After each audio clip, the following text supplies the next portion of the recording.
Hello, everyone. Welcome to Dissolve and Bloom. We are here with the Design Science Studio on the Nonstop Vision Train Global Art Jam. We've been rolling for almost 4 years, and we have many more to come. We have hundreds, thousands of beautiful connections that have been made here, and we are just getting started. Dissolve and Bloom is what we are doing today.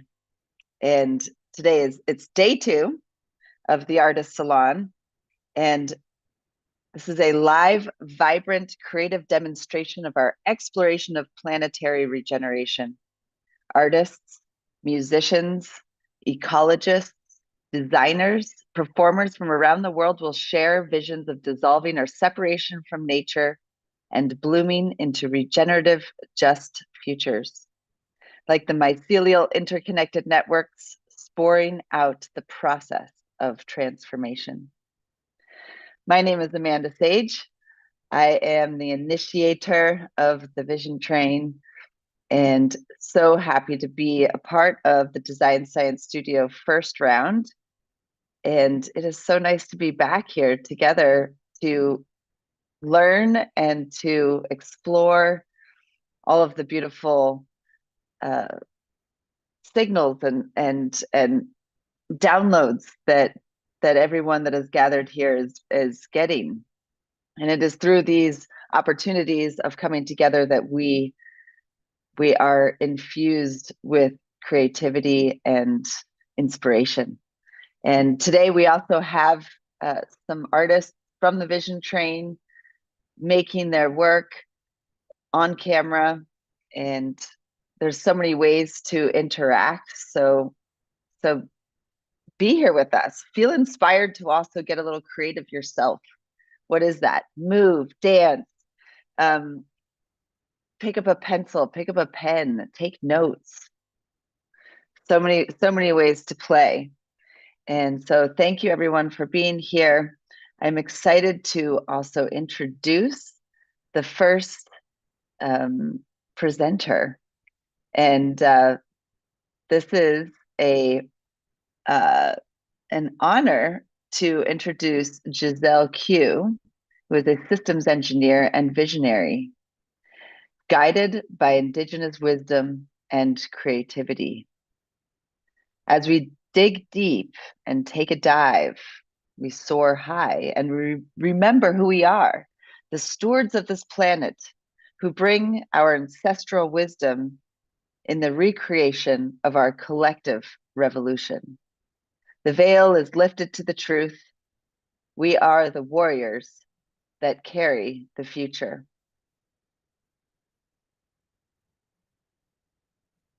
And wow, thank you. welcome, revolutionary Hi, artists of the Design Science Studio. sounds so cool coming from you. That little blurb. So, welcome everybody. My name is Bridget Giza. Artist name is Giselle Q. It's basically my middle and my second last name. I am part of cohort 3, and this is of my first time here at Dissolve and Bloom. I am incredibly honored to be able to share this space with you all. I'm a little bit nervous, but I know as I get into this, I'll kind of settle into my emotions, into connecting with you all. And I've prepared a piece for you today centered around water. So I want us to bring our attention to water as a conduit of life, as a carrier of the Manadu, the spirit, as a solvent, as a purifier, as a powerful being. Water is in all of us. It's around us, it's underneath us, it's above us. Water carries the original instructions of life as we know it. Water washes away and detoxifies impurities. Water alchemizes and dissolves and aids in our blooming, in sustaining our lives, in sustaining our collective space. So I'm going to go ahead and press start for the music that I created. So let me know if you can hear it. Thumbs up. I also want to honor two Mexica deities today. One is Chalchiotlique. She is she of the jade skirt, of flowing water, of rivers and streams, of waterfalls, of navigable waters, of life, of fertility, agriculture, childbirth, newborns. We honor her today. We honor our children. We honor the rivers, the canals, the flowing waterways in our water world. I am sitting here today in Anishinaabe Gaki, the land of 10,000 lakes. And I wanted to share with you that water, as we know it, is, we're at war with water. The world is at war with water, but it doesn't have to be that way. And so today I invite you to remember the water inside you, remember the water around you, and honor that. I also want to honor Chalchiotlique, who embodies the powerful aspects of life and death. She is known as Mother Earth. She embodies transformation. With her serpent-adorned skirt and necklace of hearts and hands, she represents the cyclical nature of existence, of the duality of creation and destruction. She reminds us of the regenerative powers of life and the transformative forces of death. Coatlicue teaches us to embrace the cycles of transformation, recognizing that change is essential for growth and renewal. So as we hop on the visionary train of Dissolve and Bloom, remember Coatlicue and honor her as she honors our life cycles as well. She is the representation of balance. And I invite you today to find your internal resilience and your internal transformation. What do you need to let go of to allow the water within to cleanse you and to transform you? How do you find your balance, knowing that it's a constant ebb and flow? How do you ride the wave? What needs to dissolve within you, within us collectively, so that we can bloom? I wrote a poem today to reflect the state of the world and to invite humanity to remember who we really are and to celebrate who we are and to immerse ourselves in our individual as well as collective healing journeys. And this is where I stand today before you, 33 years young, 33 years old, on my healing journey, and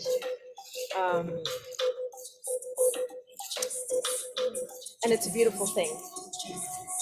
So thank you. Miigwech, Tlasokamati, and here we go.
There are no sides, and there are many. A polyhedronic equation, growing numbers, infinite ways, each a master of a destiny. Follow your healing journey. Choose your weapon. We know what to do, like cells carrying the cosmic code to life. We are alive. Let us live. Trust in the truth. We are not fooled. Our common enemy, us. Our collective strength, us. We grow in numbers. The games they play, we play, misleading the illusion of choice. Time has lifted the veil. Time has shown the light. We see the raw, we see it all. Capitalism dissolving.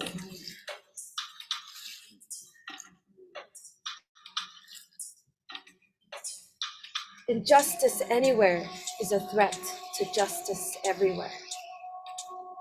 Injustice anywhere is a threat to justice anywhere. Injustice anywhere is a threat to justice anywhere.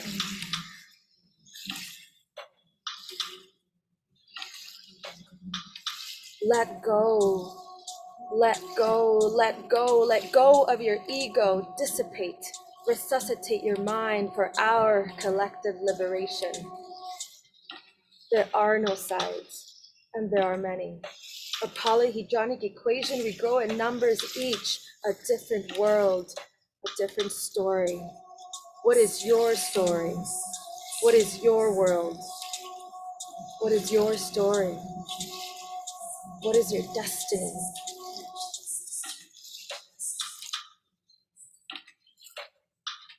Enter the world of water. Enter the world.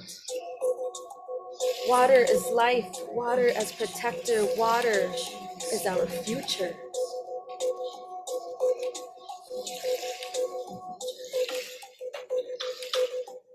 Enter the world of earth.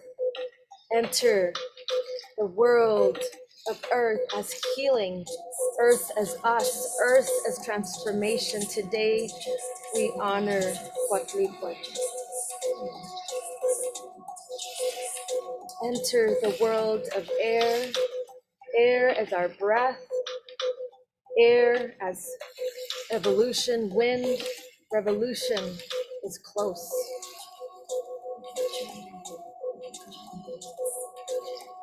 Enter the world of fire, destruction, rebirth, rebirth, destruction. Enter the world of fire. The end of a cycle. We are reborn.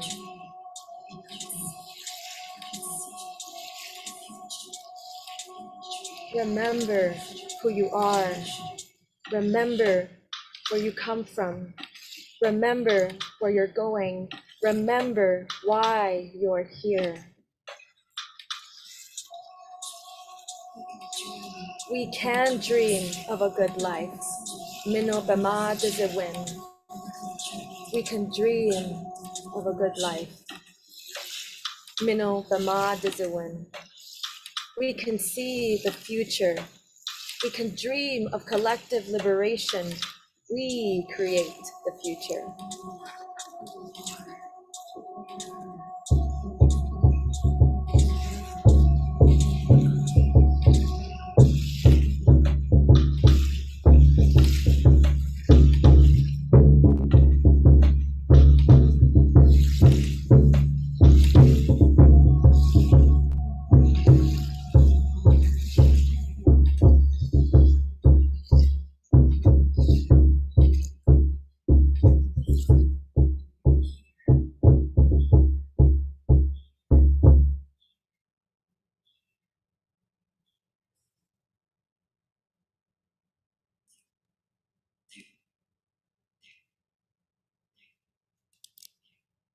Thank you.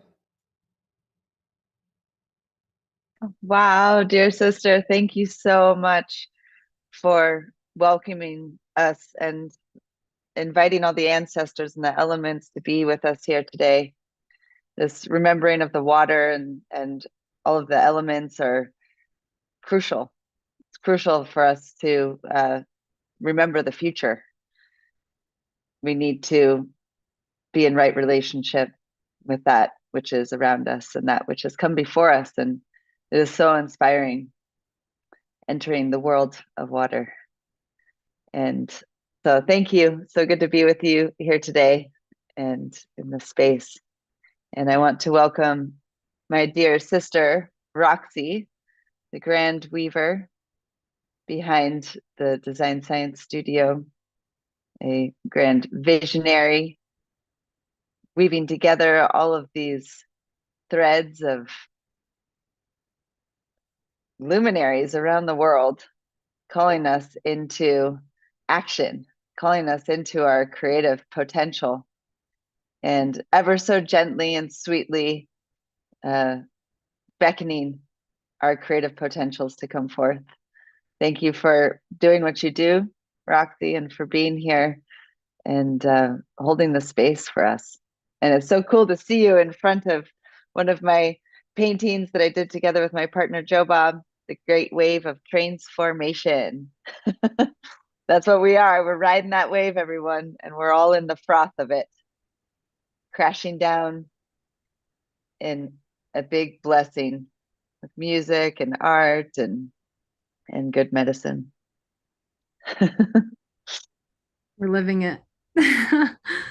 We're living it. Thank you so much, Amanda, for welcoming me. And thank you for also welcoming Bridget. And Bridget, that was a very powerful way to open. Thank you for preparing that opening ceremony. I'm so honored to be here and to be co-hosting this with you, Amanda, and on the Vision Train. Tutu. So thank you for everyone who's joining live and who's also joining on the live stream. We're streaming to 8 different places right now. So really excited to welcome everyone today. I'm going to just share a few words about where we're at and what we're doing and hand it over to our next artist who is going to share after. And this is a powerful day. It's 5 hours of weaving and coming into relationship with the potential way that we could be operating in this world. There's really, really phenomenal artists and designers and creators who are holding so many facets of what it means to move towards a world that works for all. And so thankful for all of them as well, who have chosen to share that. You know, I think this sort of like cultural ripple of catalyzing regeneration, it's cultural, it's planetary. And it is spaces like these that I think help us remember that we're not so alone. And the Design Science Studio is an educational incubator and cultural regenerative incubator for the art of the Regenaissance, this regenerative renaissance. And we really believe that the future is first an idea. It's also potentially first a feeling. Harris Adele from the Design Science Studio said that recently. And I was like, yes, you know, like if we can't imagine it, we can't move towards it. And so we're trying to help create capacity for all beings who care around the world to make the world work for all. And so it is a choice and it takes courage, and it is this sort of radical act to choose to imagine another way. And so today is full of just that. We wanted to also invite you into some guiding participatory and witness principles. So these were created by Larissa Carroll, who shared and emceed yesterday. And these are it's a pretty good place to start. So I know there's folks tuning in from all corners of the earth. So thanks for whatever time it is where you live, but just kind of grounding and arriving here. I want to invite you to kind of relax into a little bit more spaciousness and contentment and just like presence, and be guided by a warm curiosity. And yeah, follow your pleasure, like really witness and be in support and mutual respect and care for everyone who's here. And and also participate, like we want to hear from you. So jump in the chat and celebrate. It takes a lot of courage for folks who are sharing. Bridget is so vulnerable opening up the session today and saying, hey, like this is a little nervous. It can be nerve-wracking to share your gifts. And so definitely encourage the love.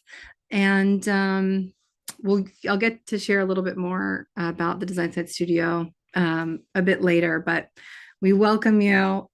We kicked off in 2020, and so this is the third cohort of a decade-long initiative. And cohort is what we call cohorts. So we have artists and creators, designers from all over the world. And then we have an entire consortium of different partner organizations who are all connected to creating a more equitable, resilient, just future. So today is full of that. And we also have a handful of bioregional events happening around the world. I know that Stacy is hosting one right now in New York, in Brooklyn. So they're tuning in from the live event there. I think that we just had one end in Portugal that Clara was hosting this morning.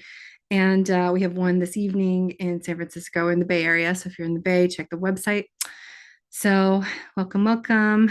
All of the support from this event goes to our Scholarship Access Fund, which so many of the artists and creators who are part of the studio are part of, and we're able to participate because of. So thank you for your contribution in that, and just for your presence, and really looking forward to a beautiful day together.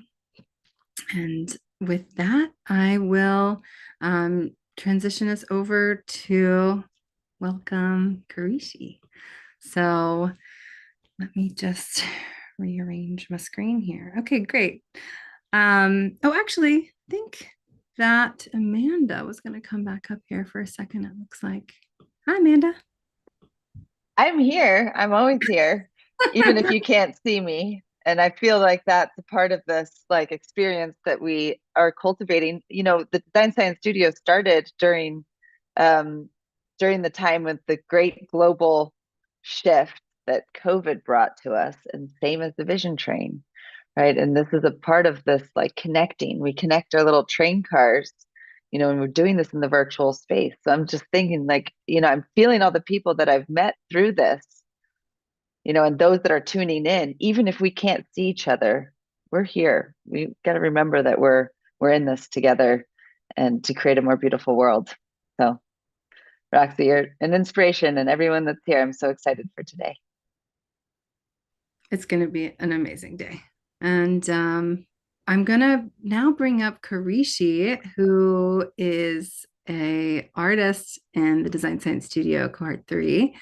Karishi is also a part of the Evoke Artivist Collective, which is a collective of artists that has been curated and stewarded and supported by Dee Empress, who is one of the lead stewards of equity in the Design Science Studio. And Karishi is a multidisciplinary artist and educator who empowers people to love themselves. And she's going to share a poem about the challenges of being in a big body. Thank you, Karishi, for being here. Hey, Roxy, thank you. Thank you. Thank you for the intro. Greetings, everyone. Like Roxy said, I'm Karishi Wigington, and I have a poem to share with you all. I wanted to say, though, I think part of when I think about regeneration and our being in right relationship with the earth and with nature, part of my voice is to remind us that humans are also a part of nature, right? We are not disconnected. And that is part of the problem, is that we've been existing in a way where we act as if we're separate from the earth, right? I believe what goes up comes down. What's in is out, right? Like there is no separation truly from what is happening around me and what's happening with me and inside me. And with that, I've been spending a lot of time. I'm a big Black woman. I've always been a big Black woman. Originally from Southern California, now living in Houston, Texas. And I'm disabled. I have a degenerative progressive disease called lipedema that affects my mobility. And that combined with some injuries, I'm also disabled. and just got back from this trip. And when you're flying as a big Black woman that has a disability, what you realize is that the world is really not made for you. There are very little spaces that actually take your body, different body types, different accessibility needs into account. And it is very hard to move through the world and feel like you have to apologize or not take up space. So part of my revolutionary act is to be loud, to be present with my body, to show my body, to take up space when people would rather me shrink and hide and disappear, and settle just in my room, in my house, and not be a burden to the world, right? To say that, no, I am a part of the world and I have the right to access the world just like anybody else.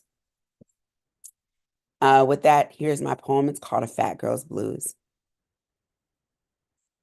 My life ain't been much of a pop song. Riddled with flat strings, deep horns, it feels more like the blues, like Billy wearing old beat up shoes. Escapism, just the right prescription for little girls who've been abused. So she runs, drowns her afflictions in whatever vice kills memory. See, she doesn't want to have to think, just drinks and pours her sorrows into that little white horse, and she rides away. Lets herself fly until night melts into day. She puts her pain in a mic, her life in a song, and she sings. Sings the blues like a lady, like childhood trauma fueling disappearing acts. Maybe that's why she acts like a track star, running away from herself so fast she's left track marks on her soul. And while neatly placed gardenias mask, decade-old hurt, her arms speak of the place that unhappy women go. I see myself in her voice. Her lyrics color my story so I know where she goes when she wants to sink into her own skin, understand what makes her want to disappear, drift away on a cloud of ugliness, nothingness. You're just not enough. Sometimes I get lost. Feel like the cost of being fat is too high. Life is just a little too hard.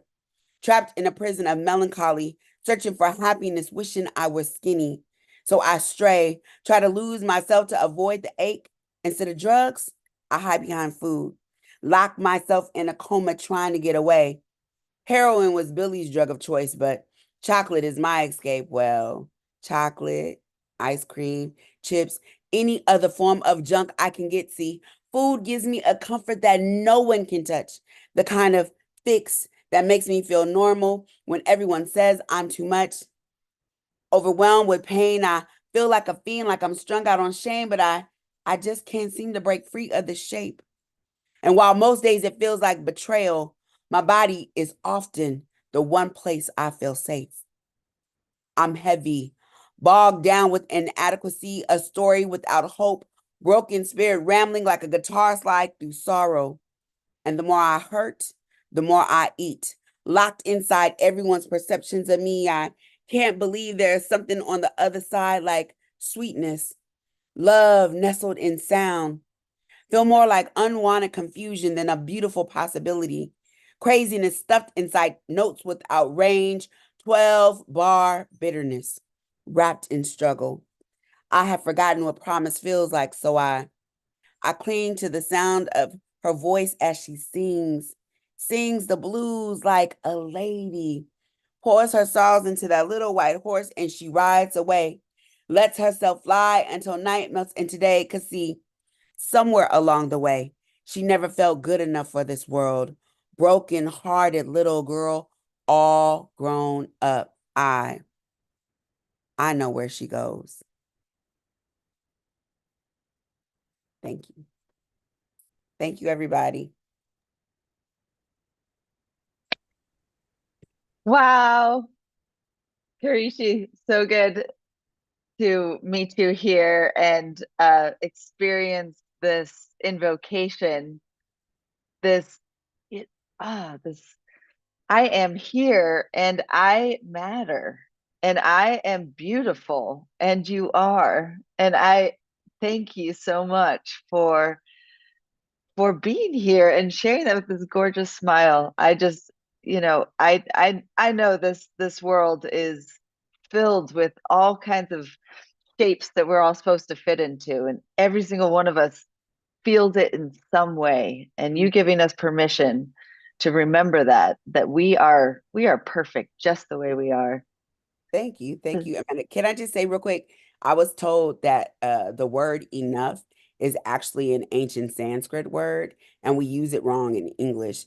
And enough is not a destination that we have to achieve, but just by being the virtue of being who you are as a mother, person, human, lover, whatever you are on this planet, just by being who you authentically are, that is practicing enough. Oh, thank you for that reminder. Thank you. And take care. Cheers. And Roxy's going to make an introduction here for, who do we have next? We have Sarah Friend. Yeah. Yay. Yeah, so I'm going to introduce Sarah Friend, and I am really excited that Sarah Friend is here. So the next two people who are going to be sharing about initiatives that Gray Area is working on and creating. In addition to stewarding the Design Science Studio, I also am a creative producer at Gray Area, and Gray Area is a partner of the Design Science Studio, and we've been in partnership since the very beginning. So Gray Area has been a huge support. And the last 10 months, I've spent helping to support a design methodology with a team of artist educators. And there is a program that has a registration open called DWeb for Creators. And Sarah Friend is one of the artist educators who has helped to design and create this and will be teaching. And so she's going to share and introduce a bit to this community about what this DWeb for Creators curriculum is, and why everyone should care about it and potentially join, hopefully. So Gray Area is an amazing organization, a nonprofit organization that is based in San Francisco, that also has a regenerative cultural incubator and is really nested at the intersection of art and technology and civic innovation. And so I'm going to bring up Sarah Friend. And one other thing that I just want to mention about Sarah Friend is that Sarah's tuning in today from Berlin. And as an artist living in Berlin, she's Canadian. And I can't wait for you to learn more about her and what she's going to be bringing to the DWeb for Creators program. So with that, I will bring up Sarah, who I've been enjoying so much learning from over the last months. Thanks for being here, Sarah. Thank you, Roxy. Thanks for having me. Happy to share a little bit about what we've been working on. Should I share slides or? Yeah, go for it. Okay.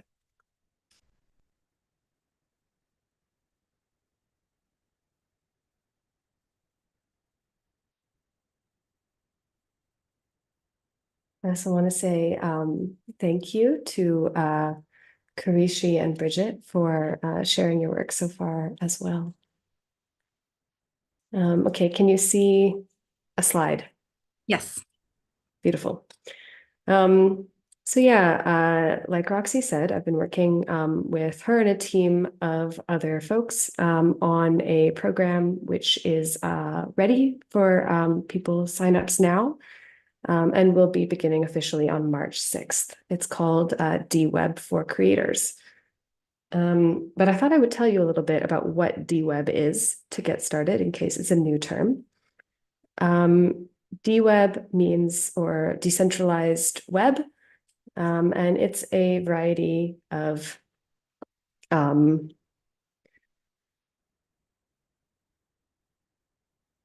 you can see just the slide still, right? Not the notes. I can only see the slide and I only see the DWeb for Creators slide right now. Okay, great. So it's a variety of technologies which take a different architectural approach than the internet tools you may be more familiar with using.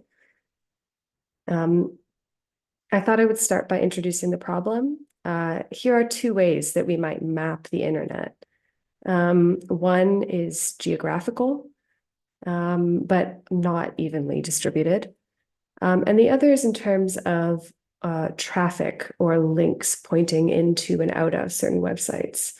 So huge amounts of the internet congregate in these power sources like Google, Facebook, and the one down at the bottom that's cut off by the other image is YouTube. Big tech companies own the majority of the internet, and it's not equally distributed for everyone to use and access. I also threw this in here because it's been in the news a lot over the last year or so. I think the chronicle of Elon Musk taking control of Twitter is maybe a good example of some of the problems that can arise in the world of big tech, where one person with a disproportionate amount of power and money can buy a platform used by many, many people and change it so dramatically that significant amount of them leave and lose their communities. So the internet I've been talking about is what we might call the centralized internet. There are a variety of other ways that we might architect tech tools. This is a famous diagram in the world of decentralized tech. It's actually from the 60s, and it was commissioned as part of a military report, actually, on how we might build internets that could withstand partitioning, as one might happen maybe in the Cold War context. But it also comes up a lot, and in this world of talking about decentralized tech, and I think that its difficult history and origin sort of points to many of the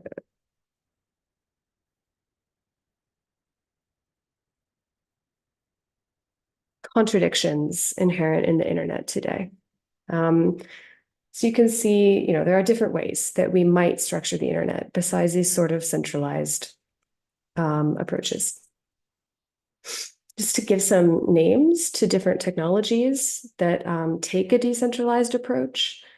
One that a lot of people might have heard of is BitTorrent or torrenting, file sharing. These are all sort of early examples of decentralized tech.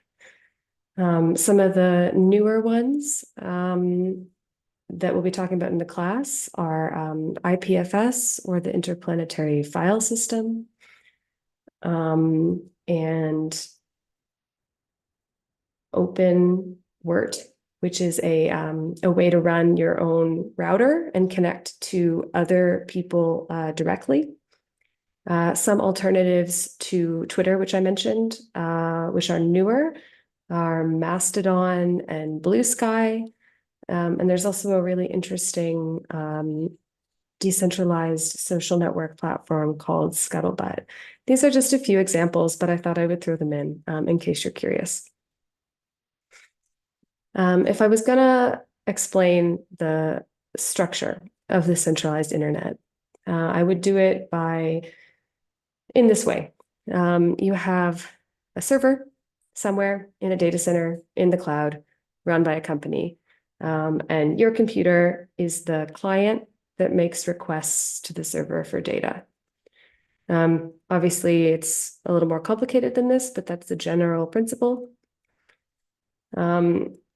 With various peer-to-peer, decentralized, and distributed technical approaches, the hierarchy goes away. You have a variety of nodes. Some of them might be in data centers. Some of them might be on people's home computers.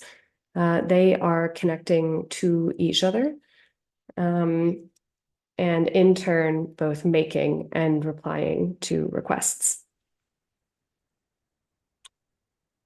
Of course, nothing, no technology is perfect, but maybe we know some of these problems of centralization. The network is not resilient. If something happens or someone decides to buy it, or a data center loses power, it might become unavailable. Concentrated power means concentrated ability to restrict access or content.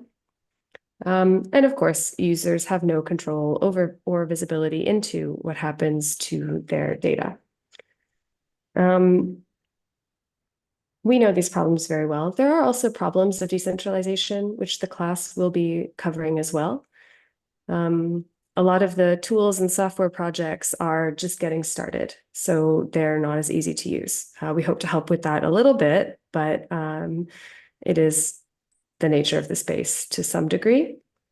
There are also unsolved problems of scalability. So with these small projects, some of them are not really ready for the pressure that might happen if millions, let alone billions of people tried to use them suddenly.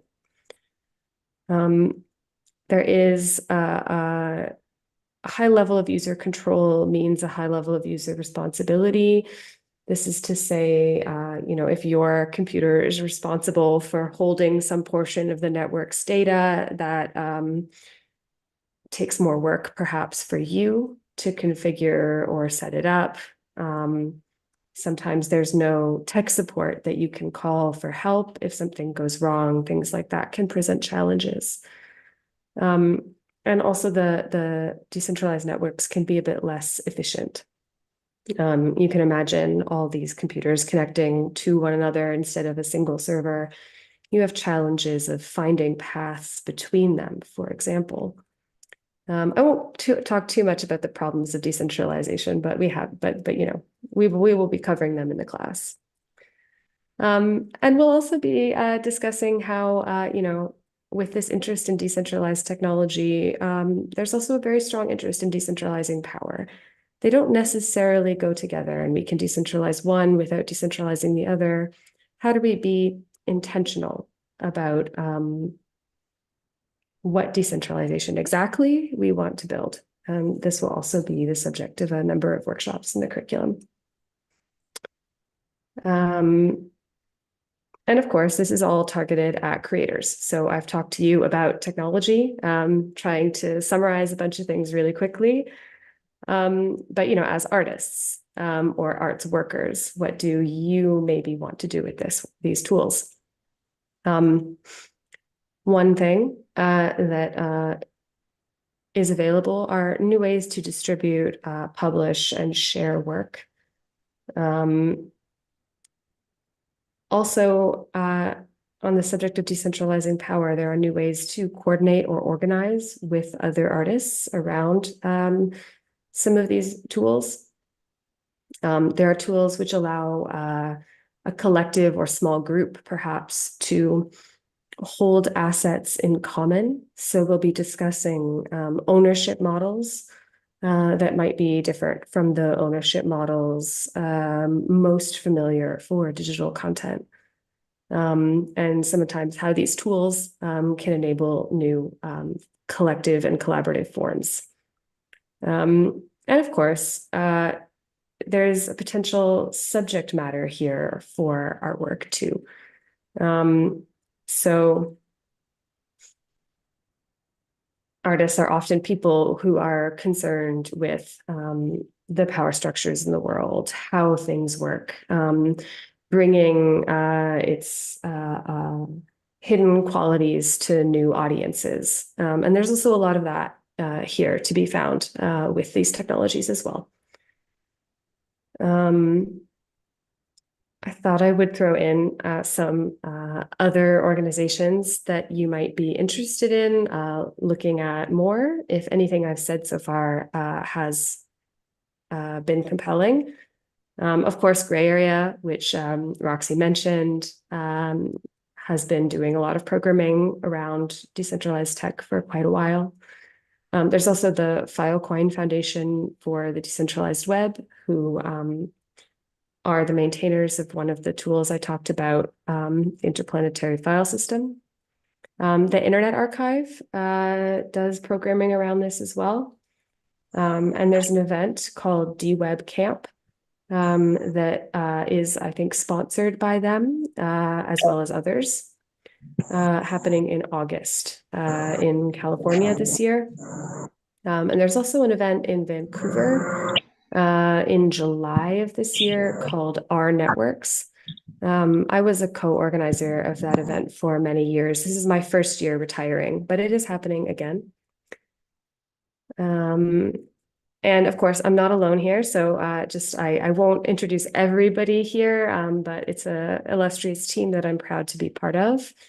I think everyone here is an artist, publisher, curator, or arts worker, design researcher in some way. And so everyone is teaching some subset of the curriculum from the class.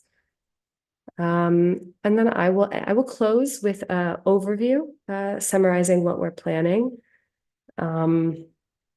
which is 8 sessions with 6 praxis workshops running from March 6th to April 28th. There will be an opportunity for participants in this live section of the class to exhibit an artwork at the end. After April 28th, some video lectures and some amount, whatever works in open source and not live format, will be packaged and open sourced for the public, for people who can't join the live sessions. It's currently open for applications and will be until March 3rd. And there is a scholarship process as well, which is also open right now and until February 28th. It's designed to be itself decentralized. That's why we have 8 educators who've been working on this design process for some time now. The sessions are not mandatory. The idea is somewhat that you can take and consume the course materials asynchronously at your own speed, and with a choose your own adventure approach. I don't want to take too long. I did throw in a bunch of slides of our workshops, but I think I have hit the end of my time. So I'll just flash through them really quickly while I say thank you for listening. Unfortunately, it's kind of late here in Berlin, so I won't be able to stay after this talk. But if you would like to find out more, you can do so on the Gray Area website. And Roxy, who I think you all know, can answer any questions that you might have, I'm sure.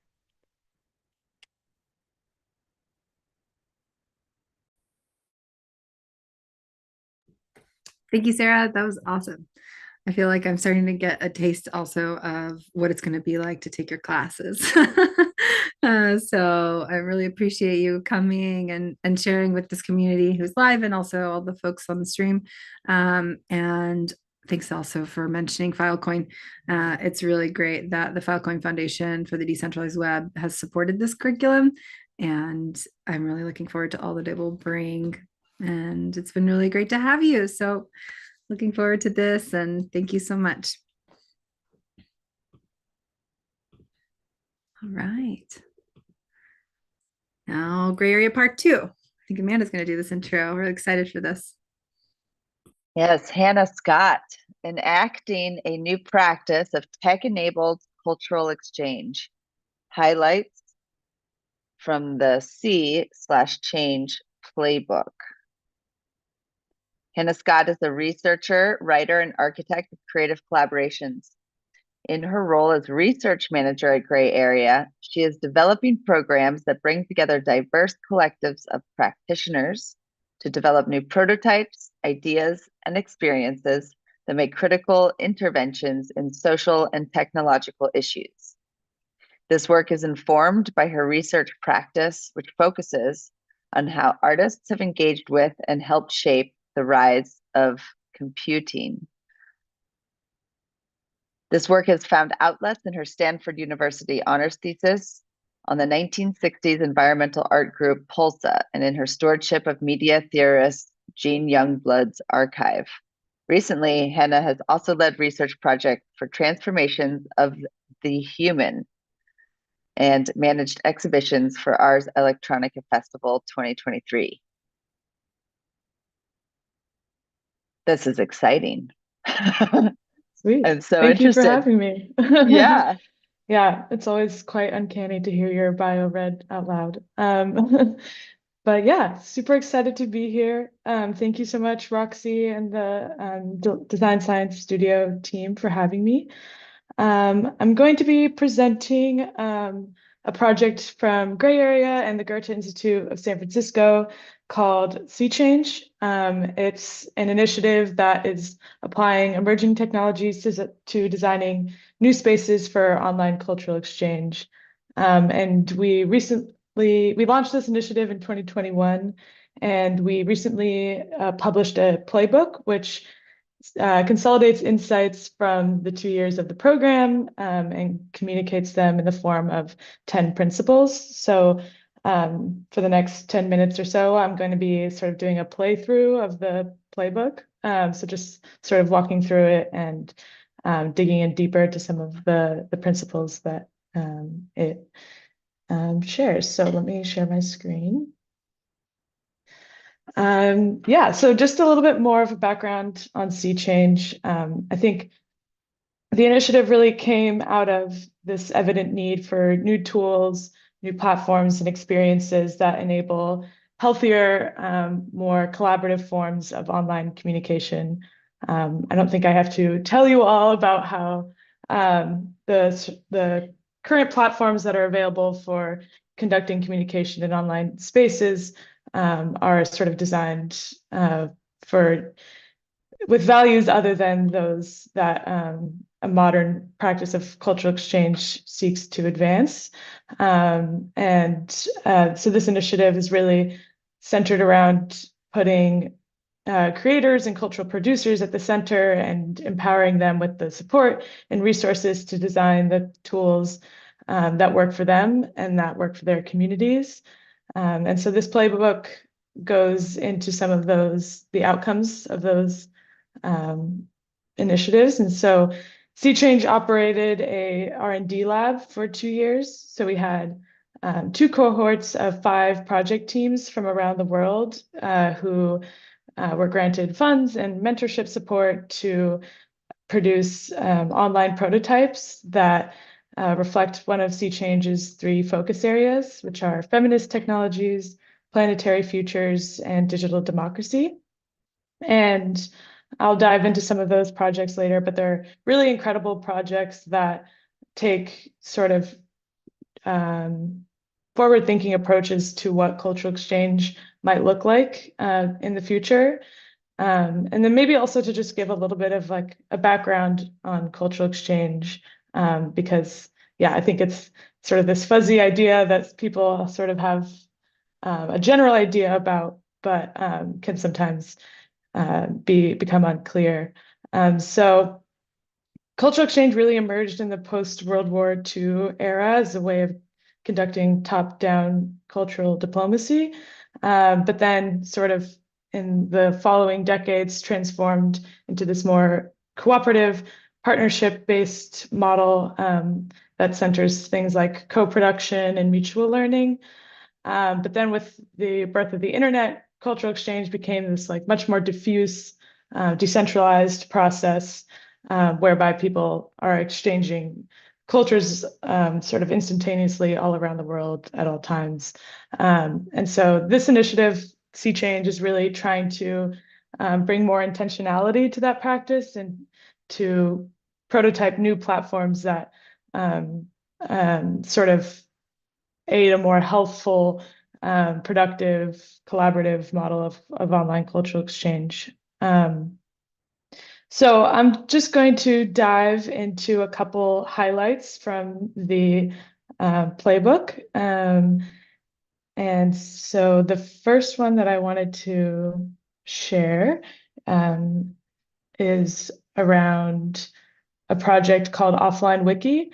And Offline Wiki is a project from a group of artists and technologists, Or Zubalski, Lutsu Tung, and Saika Tuleman. They're all they're based in New York and in Taiwan and in the Philippines, respectively.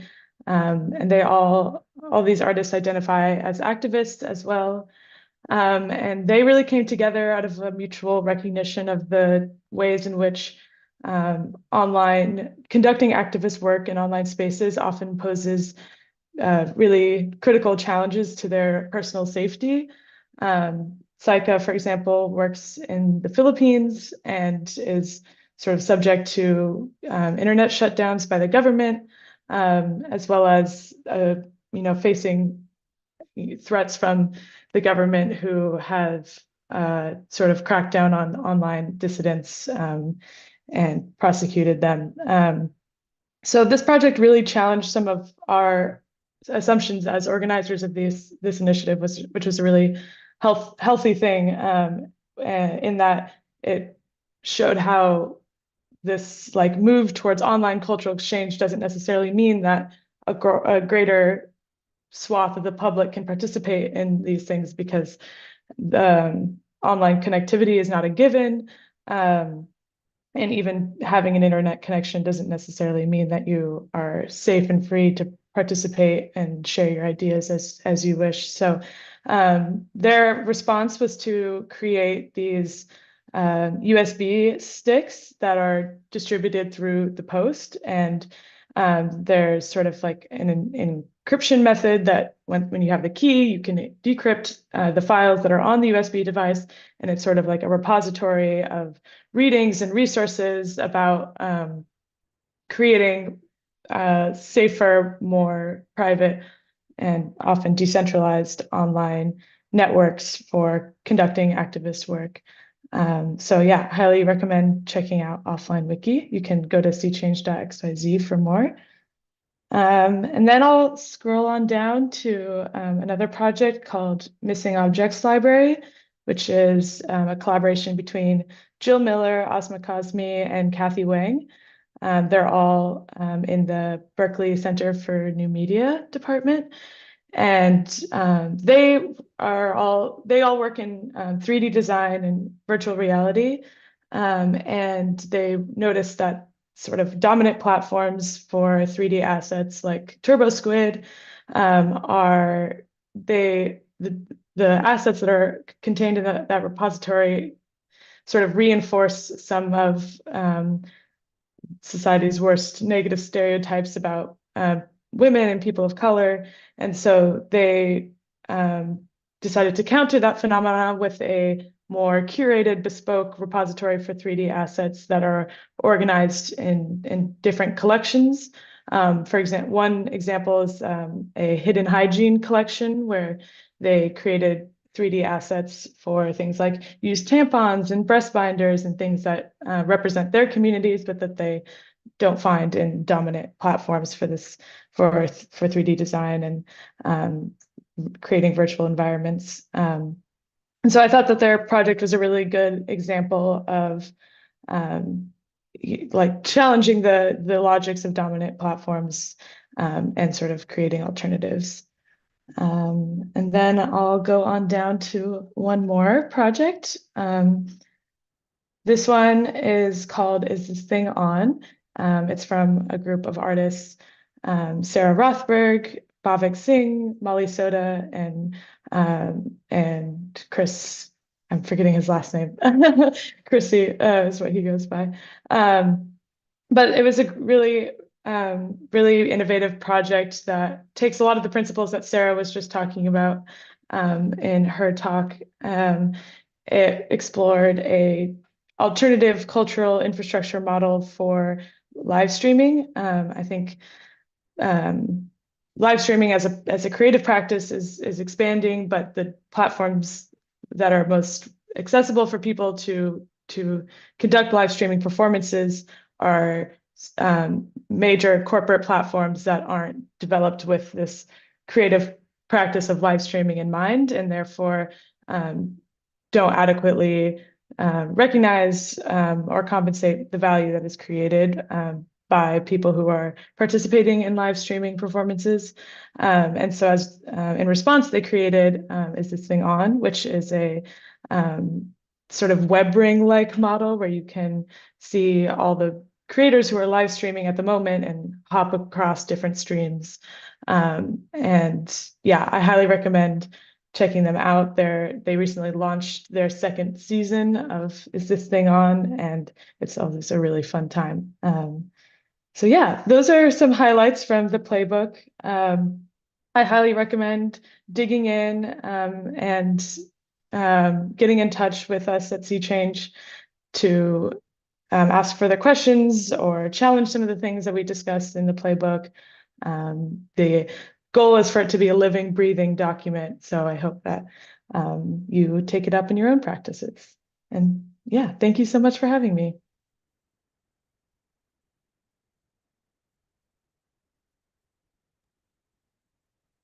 Mhm. Thank you, Hannah. As we're talking about cultural exchange all of the time in the design science studio, I was so excited whenever the playbook came out. And yeah, I know Mark had some words for you as well, but I just wanted to say, like, as a cultural incubator, if we're not constantly like challenging our assumptions about culture and then seeing how we can, be in this also space of access, like what are our assumptions that we need to challenge, and how do we continually make those visible and then continue to change those. There's an artist who has a piece in the exhibition that just opened for this event, Ty, from the Design Science Studio, who is doing a lot of work with basically building new low poly diverse characters. His whole project is about creating diversity in 3D. So I'll send you a link to his project, and I'm just all of the bits of the playbook are just so amazing. But I'll let Mark kind of speak more to that. I know he had prepared some thoughts for you, but just wanted to thank you for coming. I know this just published a few days ago. Yeah, thank you so much for having me. Yeah, prepared some thoughts like 40 years ago, because aren't we just sitting with the leprechaun kin here, Roxy? I mean, the last two presentations and what you're all doing. Just so you know, that illustration behind me, that is an illustration that was done in 1980 when I was living in Boston, because I was lead designer, and the companies that were coming out of MIT and saying, what if we could have tools for you artists? What would you like it to be able to do? And so I was gathering people that were in the area there to have those talks. And now here we are, understanding, yes, the web came out of the military, educational, industrial complex, just like so much of what we play with now. But it's here, it's in your hands, and you are all doing amazing things. And I just want to say thank you for what you're doing, my leprechaun kin. Beautiful. Thank Roxy. you. Yeah. Definitely everyone, I put the link in the chat. Also, I put it in the stream to check out the Sea Change playbook. So it's full of really amazing resources. And as Mark, I love that you were touching on, like, how do we as artists reimagine the tools that we're using and continue to participate in the evolution of them. And I think with that, we will transition to our next creator that is ahead of us. Oh, actually, it's Amanda Sage. So I'm going to bring Amanda Sage back up to talk about the Vision Train. And right after, I'll share a little bit about our fundraiser that we have open that's going right now, that this is all contributing to. But I'm going to bring up another partner. It's nice to kind of go from Gray Area, who's one of our partners, where I also am a part of the team there, to the Vision Train, which I also feel like I'm a part of their team. So, we're just one big, happy, collaborative family out here. But if you all don't know Amanda Sage, she happens to be one of the most prolific visionary artists of our time. She is an artist driven by the desire to reveal art's critical role in regenerative culture, and she's passionate about creating artistic and social experiments that explore solutionary activism. And she was a part of the inaugural Design Science Studio cohort and is a partner of the studio and a dear friend and so much more. So excited that you get to share a bit about it now. Awesome. Thank you, Roxy, for that intro. And it just feels so, um, so there's like this remembering that comes in that is kind of like, we've been here before, which we have, and we're different now. And this constant like evolution, right, of a relationship, and this relationship um, being this experience of life and having inspirations, having ideas. And as artists, in many ways, we don't really know what is it really going to look like. To be to confine that vision too much eliminates the divine dance. And so I see my paintings as a dance, or that play that happens with inspiration, with spirit. And that is the same in community. And this is this experimental space that we've created. And it started, well, it didn't, it started a little bit before, and I'm going to share my screen here. Just a moment. Here we go. So the vision train, I chose this image of our logo over one of my paintings that is the mycelial seed, and it is the mushroom bloom. And actually the original painting of this started right during the pandemic, when we were on Zoom like 24/7 on the vision train, on the same Zoom call that we're on right now. And I was imagining all of us as this mycelium, and we were the blooms, right? What we were creating was the bloom of the mushroom out of the mycelium web that was bringing us together through this crazy virus, right? And so what is the potential that the virus can bring us? What is the potential of the disintegration? And I think of dissolve, dissolving and blooming, which is the name of this artist Salon. And it's such a powerful theme. And this painting, the Great Wave of Transformation, is a painting that I did together with my partner, Joe Bob Merritt. We started it 2020, end of January 2020, or was it end of February? It was right before the lockdowns, and we felt this great grand wave of transformation, and it the train riding this wave, shining the light into the darkness of these crumbling systems. And it's time to connect our train cars together. I see the train as this vessel that can take us back on the tracks on a journey of regeneration, reconciliation, and remembrance. And the train is this powerful vessel that is really at the forefront of the Industrial Revolution. And it is embedded in our language. The tracks are all over the land, and we can use the train as this tool to bring everyone together again. And one of the ways so I started seeing the train over a decade ago, and what's in my toolbox to help support the train. And how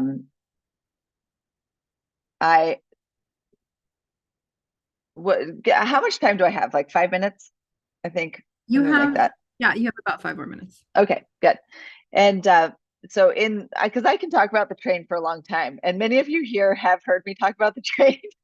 And this is a story that is constantly evolving and figuring itself out. And I see myself as one of the people that has been receptive to it. And the image of it in many ways is the train connecting, it's connecting our train cars together, and those being our visions. And this is the first session where I took these little templates of a train car that I drew with a Sharpie, made copies, and went and drew them with my friend's fourth grade class in Watts, which is just south of Los Angeles, or it's in south central LA.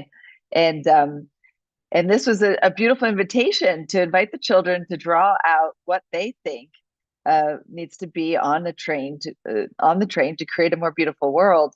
What is their puzzle piece? What part do they play? And so I went on to invite people at all different kinds of gatherings and festivals and schools, and they've collected thousands and thousands of these.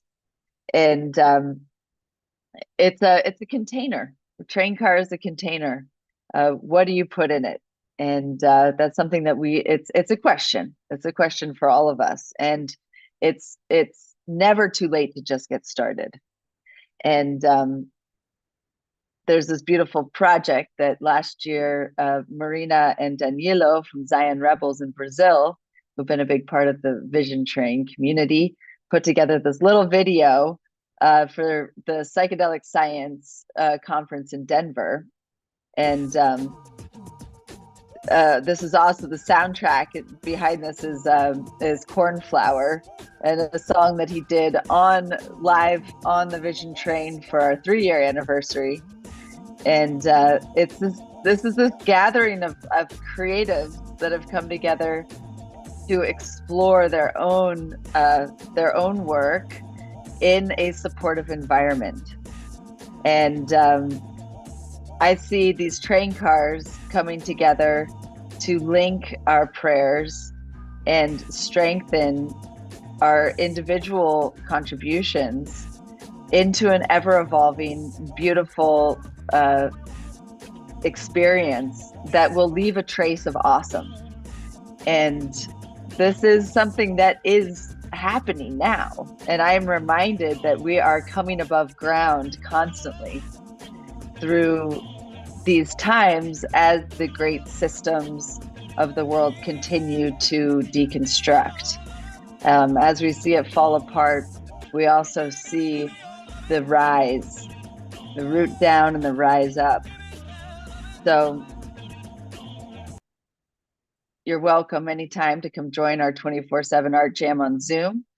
We have a Mighty Networks, and this Mighty Networks is where we share different events. There's engagement and community, all kinds of fun things to find there. And this is the way it's been. It's on Zoom. You know, we've connected. There's lifelong friends that have been made on here, as in the Design Science Studio as well. And we have weekly trips that are scheduled. You'll find lots of renegade time also on the train. So even if there's something not scheduled, feel free to jump on anytime. But here's a few things that are happening currently. The Constructive Critiques for Creatives. It's a beautiful gathering that happens on Tuesdays. And the Daily Visions.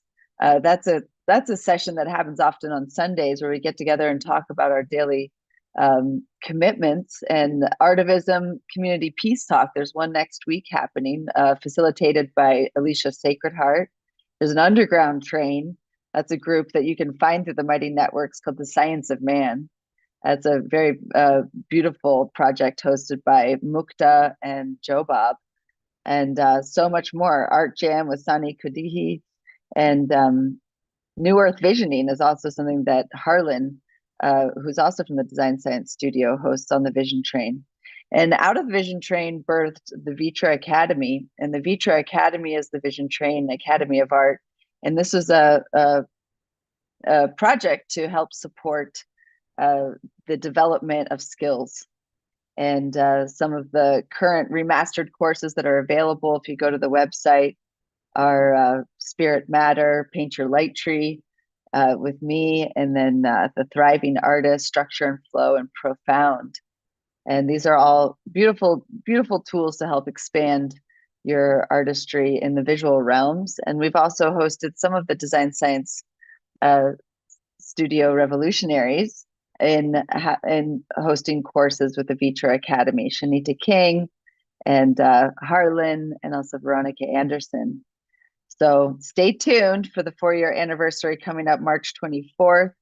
I would love to have your participation, and in general, welcome. Thank you, everybody that is a part of the train that's here now.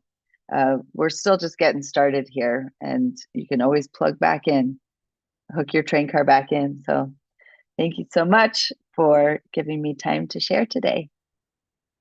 Thank you so much for sharing today. And I'm so glad that our train cars are connected and you're continuing to weave these visions forward. You've created so much space for so many artists to call home, many of which are even here on the train now. And, Choo-choo! and we had, I don't know if he's back yet, but Mark Henson was with us all day yesterday, hanging out. He showed us this amazing piece that he's been sketching. And it was like all of these folks putting down their weapons and like walking off into the distance together. And he was like, this is what I've been working on all day today, where while y'all have been sharing. It was unbelievable. Yeah. So cool. So yeah, thank you so much, Amanda. Thank you to Vision Train. Thank you to Vitra Academy. Definitely y'all check out Vitra. There's so many classes. Gray Area also has a ton of amazing classes, kind of an art code tech. Vitra's got like, if you want to really learn new techniques, we'll definitely learn from the masters. It's an amazing tradition that you're carrying over into these new mediums. So grateful for you, Amanda. Thank you, thank you. And next up, I'm actually going to bring up Liv Scott, who's a member of was a member of the Design Science Studio Cohort 2 and is a part of the Design Science Studio team. And Liv Scott is our program coordinator for our upcoming Pathways Program Hackathon, who will then intro Brian O'Donnell. So excited that you're here, Liv, and can't wait for this session. Thank you so much, Roxy. Hi, everyone. I'm Liv. I'm the program coordinator for this upcoming Pathways hackathon, which is taking place this coming Friday through Sunday, which is super exciting. And the hackathon's in partnership with the Campaign for Nature, which Brian, who I'm going to bring up in a second, is our partner with. And Brian and his team are doing really amazing work kind of at the UN level to bring about biodiversity conservation as a part of their 2030 goal. So we have a whole bunch of Design Science Studio designers that are going to come together on Friday to go through a rapid design sprint to come up with some creative interventions to support Brian's team. Brian himself, Brian will give a brief talk about the crisis facing nature, the biodiversity crisis in particular.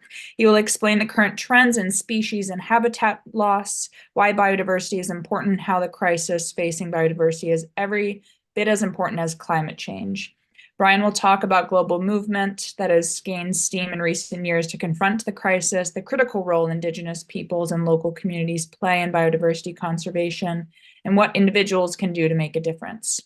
The session will focus on the crisis facing nature, the biodiversity crisis, and the session will also discuss what is leading to an unprecedented loss in biodiversity and what concerned individuals, organizations, and governments can do to make that difference. So with that, I will turn it over to Brian. Thanks so much, Liv. Really good to see you, and thanks everyone I'm not an artist, so I'm more in the policy and communications and politics space. So it'll be a little bit of a switching gears here from the last presentations, but want to talk about what's something really critical that we are all facing. So I'm going to show some slides here. So I have a strong passion for nature, as I know all of you on this salon do. It's really what drives me in my day-to-day life. I can't imagine a day without feeling part of nature, and we all, of course, are part of nature. But it is that love of nature that drives us to want to do something to make sure that it exists undeterred for future generations. And let's see why my slide is not advancing. There we go. So when we talk about biodiversity, what does that mean? Well, the term biodiversity is really just a smushing together of two terms, biological diversity, and it's really all life on Earth. It's everything from the soils and genes all the way to the scale of ecosystems. It includes the processes that sustain all life on Earth. So it's a really more of a scientific term that just is synonymous with nature in many ways. And we see it all around us. Biodiversity is this is one day in California, just thinking about how much abundance there is and just the diversity of species that we all love. And if we just take a moment to pause and recognize how great biological diversity is, and imagine a world without it. It's what I think what makes our planet great, which makes life great, is just this diversity of life, and we should celebrate it in all of its forms. But biodiversity is actually not evenly distributed in the world. In fact, there's some really big concentrations of biodiversity. This is just if you ever want to look at some great maps. There's a webpage called biodiversitymapping.org. And this is just, for example, abundance of bird biodiversity. And you can see in the tropics, this abundance along the Amazon River or the Great Lakes region of Africa or the tropical forests of Southeast Asia. Really incredible biodiversity in those tropical regions.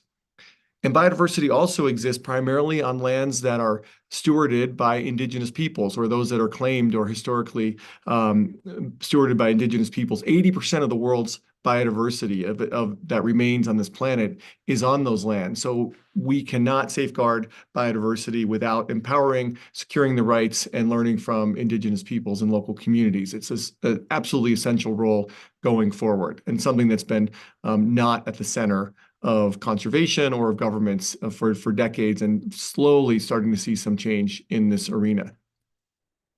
So why should we care about biodiversity? Just from a purely selfish human standpoint, it is where we get our food from. It cleans our air, our water. It provides habitat for wildlife. It provides the purification of water. It provides defense from storms. It helps us prevent pandemics from zoonotic diseases. So biodiversity is absolutely essential. It is the foundation of our economies, of our lives.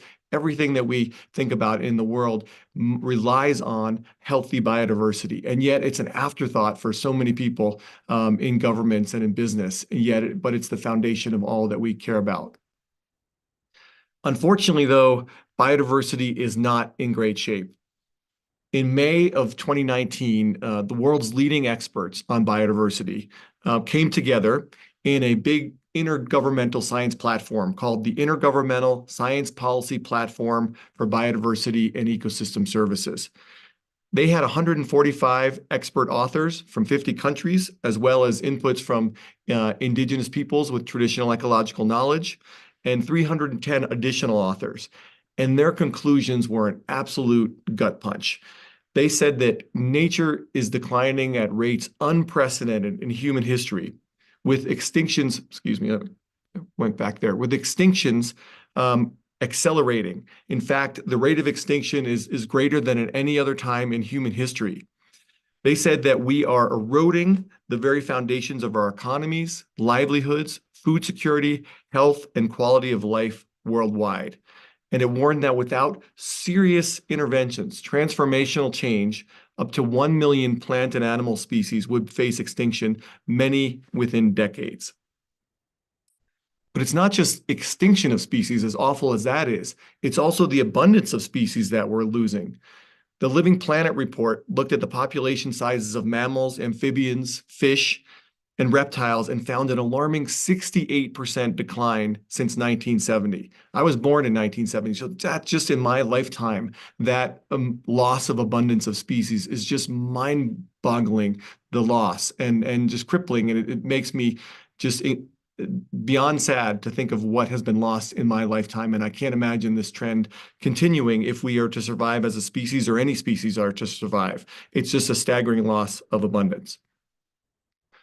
In fact, even the World Economic Forum, not a place you would think of being overly environmentally concerned, just last month released what they saw as the global risks ranked to the global economy and to the global structure. And as you look on the right, the top three are all really, actually top four are all really related to biodiversity. And biodiversity loss is now a huge concern for the globe, and yet not at the center of where it needs to be in our political and public discourse.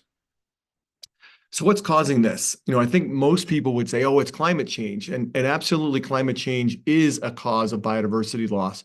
But the number one reasons, primarily on land, have to do with habitat loss, land degradation, and land use change, growth in agriculture, infrastructure, industry, urbanization.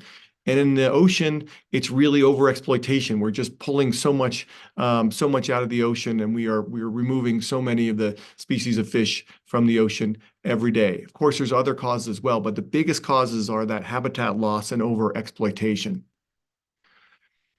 It's hard for people to get their head around another existential crisis, and biodiversity loss is an existential crisis, every bit as important to the survival of life on Earth as climate change. So I think of it often, imagine going out to your car in the morning and realizing you had a flat tire and a dead battery. You can't just fix one and then be back on the road. You need to address them both or you're still stuck. So too often we think of the environmental issue as just climate change. And if we could change the way we get our energy, we'll be doing just fine. But yet they will still have this biodiversity crisis to confront. We need to think of these holistically as addressing the systems that provide for life on Earth. Climate change and our climate system is a key one, as is our system of nature and biodiversity. So how do we go about this? Well, back in 1992 at the Rio Earth Summit, there was a global agreement, and they came up with several conventions, basically treaties. One dealt with climate change. You've probably all heard of the UN Convention on Climate Change, and another was a lesser-known Convention on Biological Diversity. We all know that actions to safeguard biodiversity can be very local and are important. Things we do in our own communities, in our yards, in our neighborhoods are critical.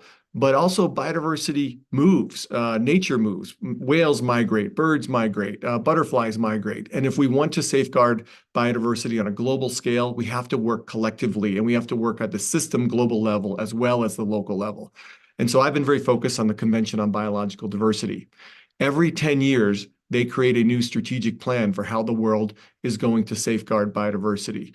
And one was set for 2020. Unfortunately, of course, that was delayed due to COVID. So we had a few more years to get a new framework. We worked to create a vision to protect at least 30% of the world's lands and oceans by 2030. So a big habitat conservation goal in a way that also recognized the territories of indigenous peoples and local communities as a pathway for nature conservation, and developed a thing called the High Ambition Coalition for Nature and People. This is a coalition of governments that all decided, yes, we need to work together. We need to protect at least 30% of the world's lands and oceans by 2030, in conjunction with many other targets to safeguard nature. So it was an idea to try to get to that scale of habitat loss. How do we confront that on a big number in a really short amount of time, with just a few years until 2030? And we started to get countries to sign up for this. Canada, the UK, EU, all pledged to protect at least 30% of their lands, as did the United States. And then we started to see countries primarily led by the Global South. Costa Rica led this High Ambition Coalition, leading up to what was called the most important global meeting you've probably never heard of. This is the Convention on Biological Diversity's COP15. This took place in Montreal last year. And this was an attempt to create a new global agreement for nature. There was an intense amount of public engagement with countries all over the world, trying to influence this and make sure that we had a solution commensurate with the scale of the problem. So that meant not only protecting at least 30% of the world's lands and waters, but also addressing pollution, invasive species, other habitat loss, making sure we had rights of indigenous peoples, more recognition of the role women and youth play in biodiversity conservation, and coming together with a huge global agreement for biodiversity. And fortunately, a new global framework was agreed to unanimously by all the nations of the world. It's called the Kunming-Montreal Global Biodiversity Framework. And if implemented, will have absolutely transformational approaches to the way we interact with nature and the way we safeguard nature. It is very much similar to the Paris Climate Agreement for nature. So I recommend you all take a look at that and see it, and then encourage your governments, encourage your community to implement the more than 20 targets they had for biodiversity, because if we do these targets, we will see a transformational approach where nature is back at the forefront of our policies and our economies. It was called a historic deal to protect nature. So many of you may have seen some of the news on this, but just because we agree to a deal doesn't mean it's fully implemented. And that's what we need everyone to work towards. We're starting to see some really excellent movement to recognize the role of Indigenous peoples and to see their rights being advanced. This has to happen at scale in a huge way going forward if we have hope to see this agreement move forward. But exciting trends moving in this direction. The biggest thing moving forward is how do we make sure there's going to be adequate funding? Can the Global South, where most of the biodiversity is concentrated, implement all these big new targets without wealthy countries paying their share and making sure that they are atoning for the historic biodiversity loss that they had created throughout the Global South? And that means a major increase of funding that's critical. We also know that we've got to get this right if we have any chance of meeting our global climate agreement, because climate change really relies on protecting nature if we are to address the climate crisis. Protecting forests, kelp beds, peatlands, other areas are really essential for climate. So getting biodiversity right is critical to getting our climate right. And we started to see finally, even though you would think that nature and climate go hand in hand, in the UN system, they address these very siloed and segmented ways. But at the last COP, we started to see nature start to become at the forefront of the climate agenda, where is a place that it needs to be, along with decarbonizing our energy and our economy. And finally, we're starting to see all these new creative ways where the rights of nature are actually being recognized and codified in various countries' laws, which is another exciting movement. This is just a quick overview, and I'm going to wrap up here to get us on time. But I wanted to just share that it's an exciting time for nature. We're starting to see that countries are beginning to recognize that nature is critically important. And we need to balance then a global agenda where we're cooperating together on the global stage with nature, with the things that we're doing in our own lives, thinking about our diet, our consumption, and how all of that works with nature. And I encourage all of you to learn more about this, to get engaged, to make personal changes, to think about biodiversity, to think about the importance of biodiversity along with climate, to take action in your own life, but more importantly, to take action in your political life, to vote for and encourage leaders who are going to make sure that biodiversity is the prime part of their agenda, because without it, there is no future for life on Earth, and to see this as something, a community to which we all belong. So I'll stop there and look forward to seeing more of you in the hackathon next weekend. Thank you so very much, Brian. I'm always like re-inspired whenever I listen to your presentation, the way that you articulate about nature, which is so important. And I think what you're talking about is like with the climate movement at the political level, getting so much more attraction and conversation and discussion, and the way that biodiversity is so integral and so foundational to kind of the paradigm that needs to shift in order to have a regenerative community, in order to see ourselves as interconnected beings to all of life. And that's like this key missing part that we don't talk about and we don't have the language to. And I think part of what you're also talking about with its interconnectedness, that it's hard to quickly fix it or carbonize it. It's about really transforming the way that we're seeing and doing things. And Indigenous folks have known this for so long. And it's, I loved seeing all the different like positive news and different shifts that are happening. But I think, at least where I'm at in America, I feel like there's a lot that needs to change there. And so I'm really excited for the hackathon to see what ideas folks come up with. In terms of where the hackathon's like challenge is at, it's at this like high level kind of, what is the either public facing campaigns we can do, or how can we get our politicians in the global north to be thinking and seeing biodiversity differently and putting their money where their commitments have been. And so I'm also excited to see what folks are coming up, what folks might come up with. So I'll turn you back over to Roxy. But again, thank you so much, Brian, and see you next weekend. Thanks all. Thank you. Yeah. And I just also want to acknowledge that Brian is a visionary. So one of the educators in the Design Science Studio. He's come not once now, but twice to teach about biodiversity and this like critical role And we're just so honored to get to host and collaborate on this upcoming hackathon, that you believe in the power of creative intervention to help support and uplift this one of the most important initiatives that I think is happening in the world to safeguard so much of our and restore so much of biodiversity. So thank you, Liv, also for all that you've done to help prepare this upcoming hackathon. We've been working on it for months, and you've just been doing such an exquisite job. And I can't wait for the next salon when we'll get to share all that has come. So yeah, thank you. And I'll hand it over to Mark. Well, hi, everybody. Wow, I'm looking forward to the hackathon. I know there's a number of us that have decided to jump into that, so we'll be together this coming weekend. And I believe we're off to an art tour, and we're going to bring Roxy back in because we're going to do that together with a number of artists. And so I don't know that Roxy needs much of an introduction, but I know we're going to have fun, and Amanda's going to join us. And you know what, thinking about all the talks that we've just had, it sure feels whole, like this whole spectrum of from this digital realm of how we do things together to this very presence of being together, and now trying to leverage tools like New Art City to create what you started 3 years ago as the first museum of regenerative art, Mora. So let's go for a tour. Yeah, well, I'm really excited about our art tour today. It'll be a little bit abbreviated, and we're gonna first start with highlighting some of the artists who are a part of the Evoke Artivist Collective.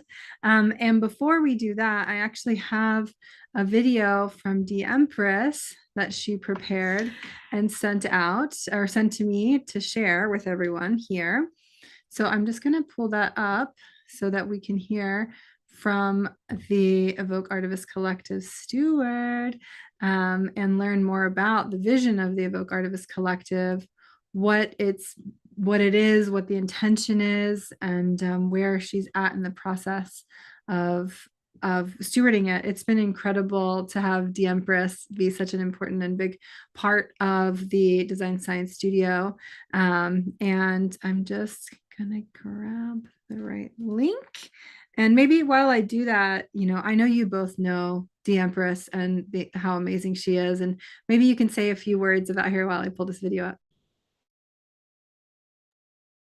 Yeah, well, if I first think back to Mora and the exhibit that we held the second year, I believe, it was the most beautiful experience to go through her exhibit that was so full of different layers and poetry and deep meaning. And the Empress has touched us in a number of different ways, and I know also touches her community. I think she's involved in politics, if I recall, and brought together a contingent of co-artists to join us in this. And yeah, I think, are we ready to jump in? Great. Yeah, I can show it. Amanda, do you want to say anything else about the Empress? You're muted. She's just so inspiring, and I really, yeah. I see like an image. I see images of her, and I hear her voice. Like she really bridges worlds in a powerful way, and I'm excited to see what you have to share, what she has to share with us today.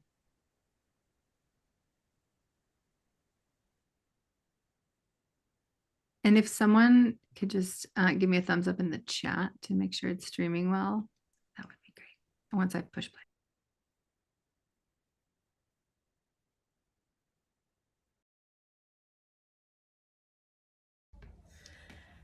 Greetings, my name is the Empress Evoke, and I am the founder of the Evoke Artivist Collective.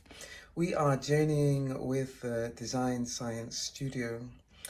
Myself as an evolutionary, I was part of the cohort 2 a couple of years ago, and I brought my body of work entitled Evoking Belonging.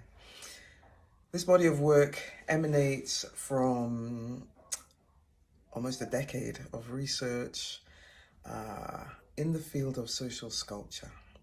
And in this field of social sculpture, we work with the invisible materials. We work with the knowing that inside each human being are invisible materials that if we can access, ignite, and in my case, evoke, that we can get to a new form and opportunity for co-creation. And so the Evoke Artivist Collective is a group of 15 artivists of the African diaspora. My work sits within a decolonialist agenda, and in this framework, we look at how we can address systemic inequity. I'm particularly interested in artivism. And as I look at myself as an artivist, the work that I do in social sculpture through evoking belonging, be it research where we're looking at contemplative inner work to explore some of the greatest questions of our time regarding race and equity, or whether it's through my own autoethnographic practice as the urban indigene, as I explore what it is to be a diaspora being that is placed within a geographical location which is far removed from my ancestral lands. And so this is what we bring forth today in Dissolve and Bloom. As we dissolve, we come together as this collective of 15 artists from the motherland, the African continent, and also some of Caribbean heritage, also in the collective. And we offer a range of multidisciplinary practices. And we've come together inspired by this clarion call that is offered within the Design Science Studio. So when we come to Dissolve and Bloom, what is it that we are dissolving? We are dissolving concepts, precepts, teachings, education that teaches us that our forms of knowing, our ways of knowing, the lens through which we see the world is other than, is somehow inferior to the dominant narrative. Now, those of us that are journeying in the DSS, we are all aware of these artificial constructs that are essentially based on power structures, colonialism, and therefore this decolonialist agenda is a pathway that we are co-creating within the Evoke Artivist Collective. Today, I'd really like to focus on this idea of the indigenous knowledge systems. There are so many spaces these days that are calling for a return to the indigenous. Let's go back to indigenous ways of being. And as a Black woman, first generation, living here in the UK, I asked myself, where is the indigenous person around me? Am I indigenous? Indigenous to what on this land? And so yes, I have the land of my forefathers and mothers.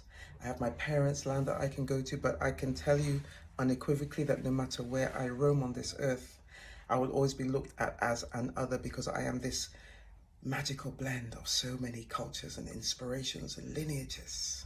And so ours is a call to return to our bloodlines, to our indigeneity, to our ways of knowing, seeing, and being and doing in the world, hence culture. For me, I wrap all of that up in culture. And to come to this inquiry that we're unfolding in the Design Science Studio in Cohort 3, an inquiry into what is the indigenous? What is the indigenous for someone like me, for others who may be living on the African continent, but even within their own structures have their own questions around what it is to truly belong? I posit here that belonging is a co-created cultural practice.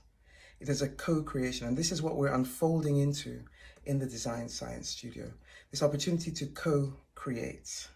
A co-created cultural practice. So the culture, our ways of seeing, our ways of being, our ways of doing, therefore our ways of knowing. And we bring alternative ways of knowing when we think about design. We've heard very recently in the Design Science Studio through one of the visionaries that shared indigenous approaches to design. We come with these encoded within. And so ours is to, through our works, as we share our various forms of art, this for me is a social sculpture. It's an exploration where we are making the invisible visible. What does it take for a group of 15 artivists of the African diaspora to explore, bring to the fore their indigenous ways of knowing, ways of being, ways of seeing, and journey within a global cohort, such as the Design Science Studio? We come with more questions. It's not about the answers for me right now. It's about unearthing the questions and at the same time being grounded and earthed in those questions, knowing that it is through this inquiry that we will come to new forms of knowing, new ways of being, and that we recognize that in this co-creation, we come with the basis number one of communion. Through that, we find our spaces of connection, and then I believe, and this is what the evoking belonging practice offers, it is from then, once we have found that connection through communion, that we are in a space that the conditions are created for us to thrive as co-creators of new forms of being through new ways of knowing. So this is the question I will pose here. What does it truly mean to be indigenous? I am proposing that we as first and second generation African diaspora artivists are the indigenous beings of the spaces that we occupy now. And when we come from that perspective, we are then coming from a position of strength, a position of primary knowing, and prefacing our knowing first. It will require some deconstructing, some dissolution. We are dissolving the paradigms that were imposed upon our ways of thinking. And what is blooming is this idea that I am developing through my work and in the journey in the Design Science Studio of indigenous, African, Caribbean, diaspora knowledge systems. So with that, we look forward to the ongoing inquiry. We have another salon coming up in a couple of months' time, but between now and then, we are gathering as artists to explore these very questions. Stay tuned.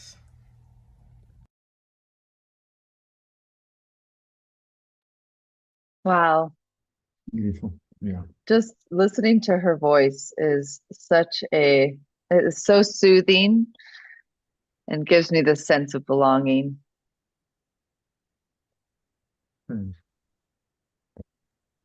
And I know that, this intention to steward this community of artists and also other artists and make this really like walk the talk, the work that we're trying to do in the Design Science Studio to like make a world that works for all and have an equitable container that can actually meet everyone it's a process. It's hard. Like right now we have Noor who joined in the chat who's going to like translate from French to English because Daniel Jonas from the Evoke Artivist Collective who's here only speaks French. And like, we don't currently have the resources to support someone who only speaks French. He watches the sessions, our sessions from with the translate on, and that works. But that sort of stuff, it takes more stewardship, it takes more time, it takes more resources, and it takes a lot of care to actually like embody the like equity that we're encouraging in the world. And this is also part of why we're doing all of this fundraising for more support, not only for the studio, but for the container to be able to continue to evolve and hold more of this. And so the first artist's piece that we're actually going to see in our art tour today is Daniel Jonas's piece. And I'm going to screen share that and turn the audio back on over here. And let's all just be patient. I know Daniel, your internet's been a little wiggly. And Noor is going to write in the chat. So if everyone writing in the chat just for this part can pause, because she's going to be translating so long as his audio works from French to English to talk a bit about his work. So I just want to Daniel, I'm not sure if you're able to turn on your camera or if that's going to be too much for your connection. But in the meantime, I'm gonna show your piece. Oh, actually, let me turn off the 1 sec.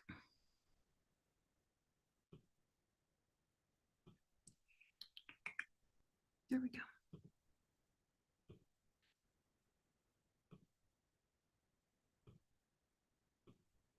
Ah, perfect. Okay, so this is Daniel's work in Mora. And Daniel Jonas is a sculptor, and his assemblage is made of metal and mixed media and is upcycled waste. So I'm going to see if I can get Daniel unmuted and find him again in the chat because I know the internet was a little wiggly. Daniel.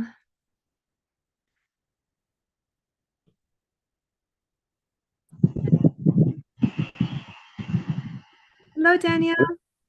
Tu m'entends? Uh-huh. Yeah. Allô, tu m'entends? Tu Hello. m'entends? Uh-huh. Yeah. Tu m'entends? Yeah, we can hear you. Bonsoir à tout le monde. I'm going to read from the chat here.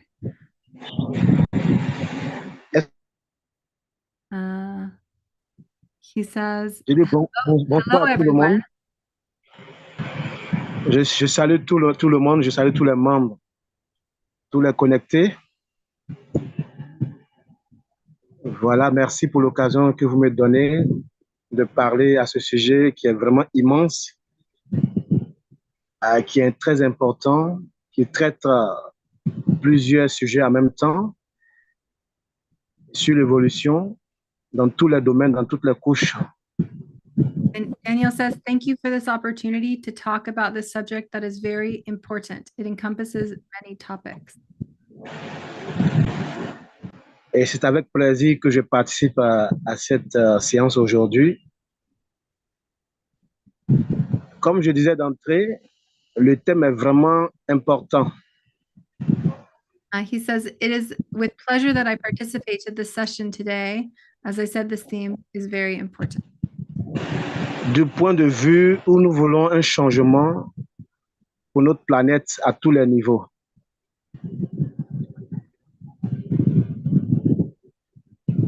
Et ceci commençant par le fleurissement. Because we all want for our planet, or we all want change for our planet at all levels. And we are here to start with the flourishing. Je le comprends profondément. Quand on parle de fleurir, je comprends ça plus profondément sur le point de changement.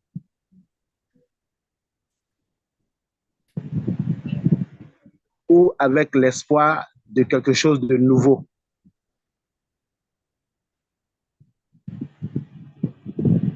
Et pour moi, ça parle d'attente et d'aboutissement.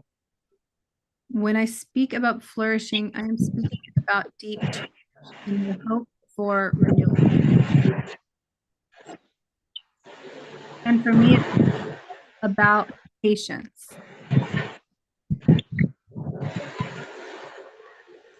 Et pour moi, c'est voir autour de nous la joie. Pour moi, c'est de voir autour de nous des gens heureux. Comme vous pouvez l'imaginer, comme une plante qu'on regarde dans son jardin chaque jour et on attend un matin de voir ses fleurs. Qui peut se traduire sur la vie d'un enfant adulte et qui a. And for me, it is about seeing around us joy, seeing joyful people like plants that we observe each day in our garden and watching them bloom.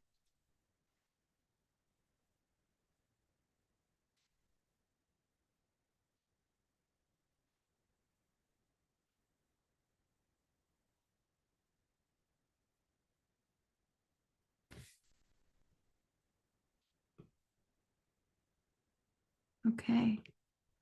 I think his internet dropped again. But wow, so incredible. Thank you all for your presence and patience and witnessing of Danielle's artistry. Roxy, I think we need to share that those are metal sculptures that we saw in the photo of him, and they're quite large, right?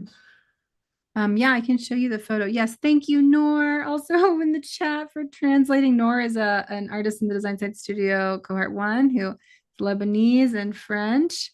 And she is so kind to do this impromptu translation for us. But yeah, these are quite large sculptures.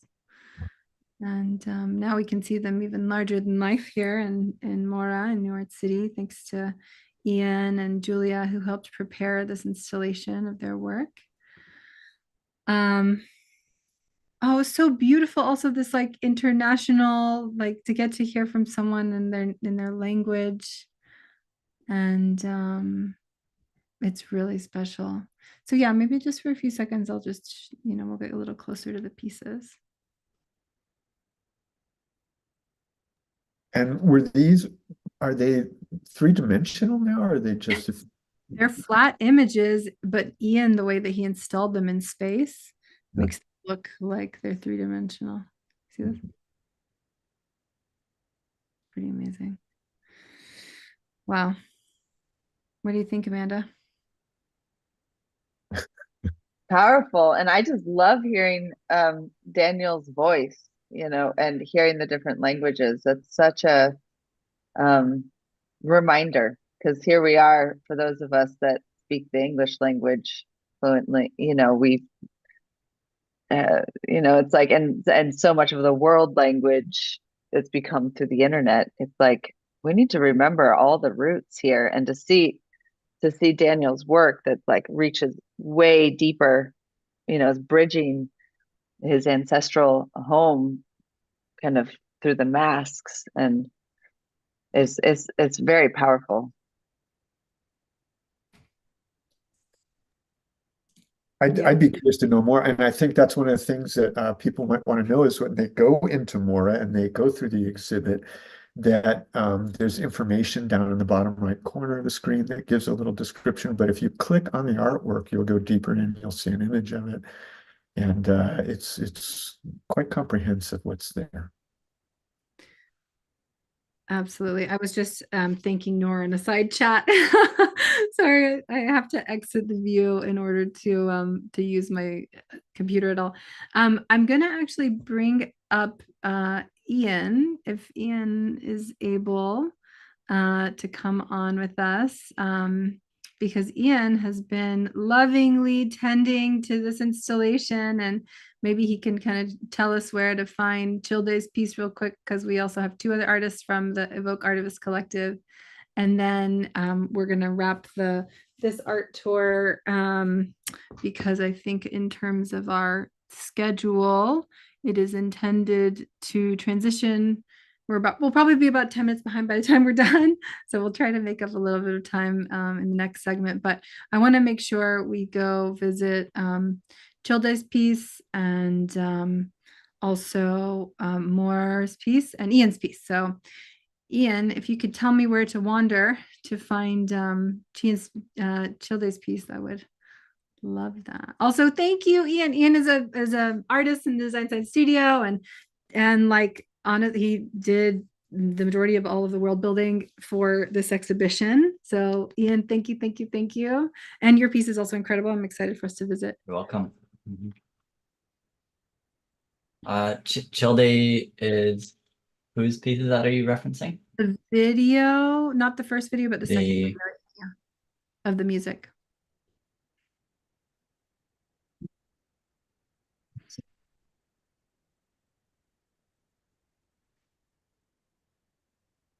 I'm looking at the map here. What's the first name of the person? Childe, Childe. Go back over to the map. And if not, I don't know if that person's information got up yet. Yeah. All good. I can play it. Let me me play it in another way. We had a part of the beauty of also the like weaving some of the artists from the Evoke Artivist Collective is there's one thing that's super important in this process is invitations and like really personal invitations, because we have in this cohort right now 111, I think, either from past cohorts or present. I think in this current ones that haven't done Design Science Studio before, it's around 100, and so that's also a lot of folks, and making sure that each person is invited with the personal touch and the care. And we try to reach everyone in the ways that we can through we have the way the studio is structured, we have pods and the smaller groups, but for the Evoke Artivist Collective, one thing that D'Empress spoke to a little bit in her video, but also I think is relevant to just mention here, and this piece will end up in the exhibition later once we can get it in, is that especially these different artists from across different cultures in the African diaspora, the invitation to like the bringing them in and supporting them, feeling like supporting how they can weave in with this overall community of practice. It really takes a lot of like tending, and so some of this work just came in, and Ian's been very kindly getting everything placed. And so I'll just play this video from Kyogen. Namuhla isiku za ku nga hi tshamisekisa timbilu tezo ti tshama na ti basile, swi nga bohi leswaku biha a hi tshamiseki hi ku rhula. Namuhla isiku ra ku tshamisekisa, ambilu ya wena ni ya mino, ikusa swa juleka aku tshamiseka, hi vutomi bya ku xonga wa switwa makwezu. Namuhla isiku ra ku tshamiseka, ikusa masiku hinkwawo majuleka ku fana ni tolo, mundzuku ku fana ni namuhla. U nga vaviseki, tshamiseka hi kurhula mbilwini ya wena, ikusa vutomi lebyi, ikusa vutomi lebyi byi juleka ku tshama na byi basile.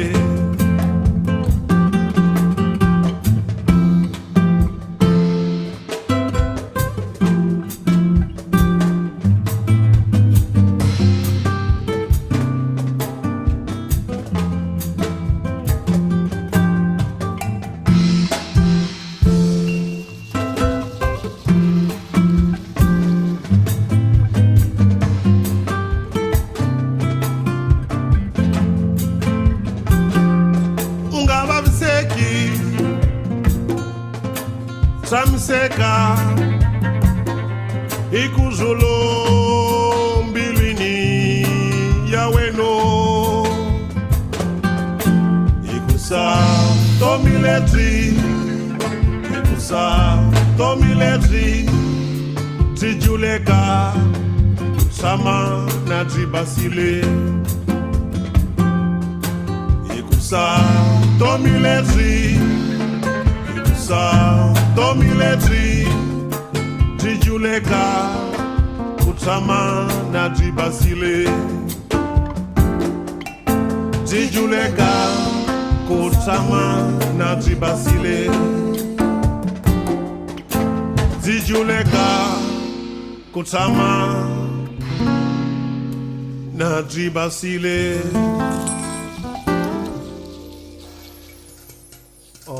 aitshami hi tshamisisa timbilu tezo na ti basile swi nga bohi swa ku kazata a hosi a yi huluxi timbilu tezo.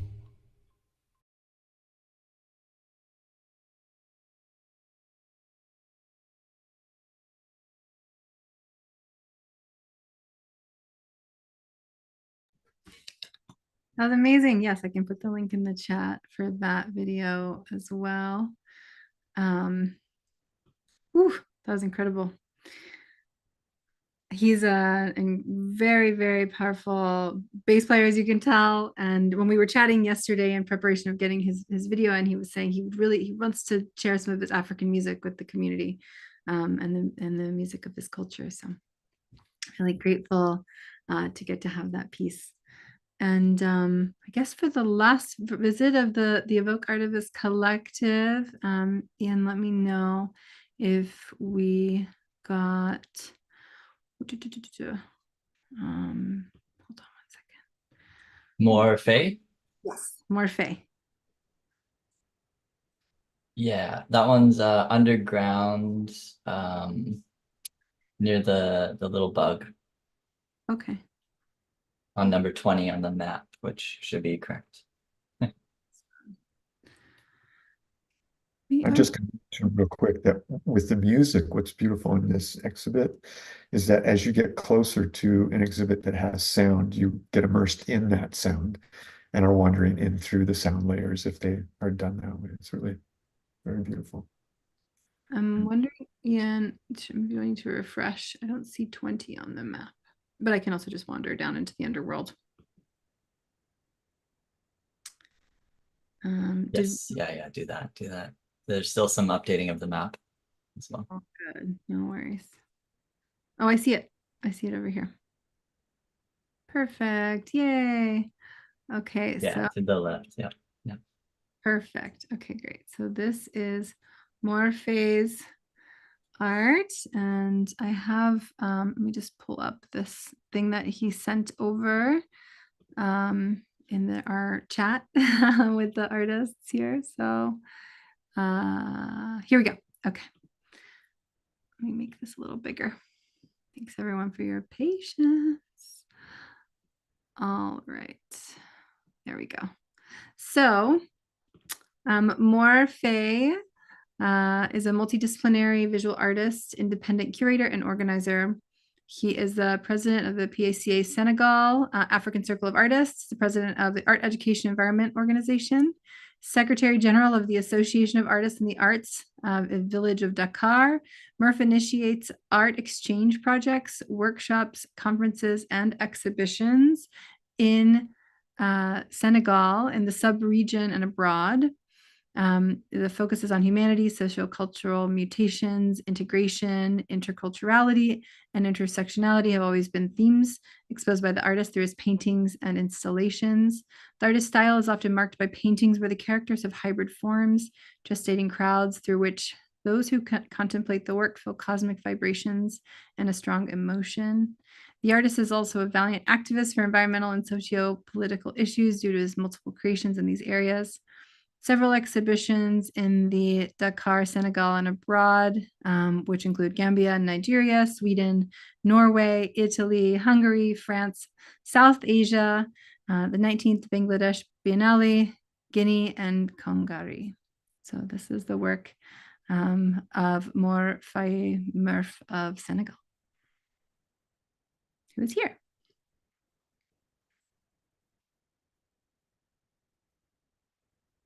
I remember whenever Diempers was letting me know about more wanting to join the Design Science Studio, and I was just so moved by his work, both like in education and at the intersection of art and the environment and culture. And so it's just really a pleasure to get to have his work in the exhibition. Curious if any of my other art tour friends would like to share some words before we go over to explore Ian's piece. Yeah, I mean, I'll just for me, it's always like, well, how do people get here? How do they go see this and experience it for themselves? So that would be something we might want to share. is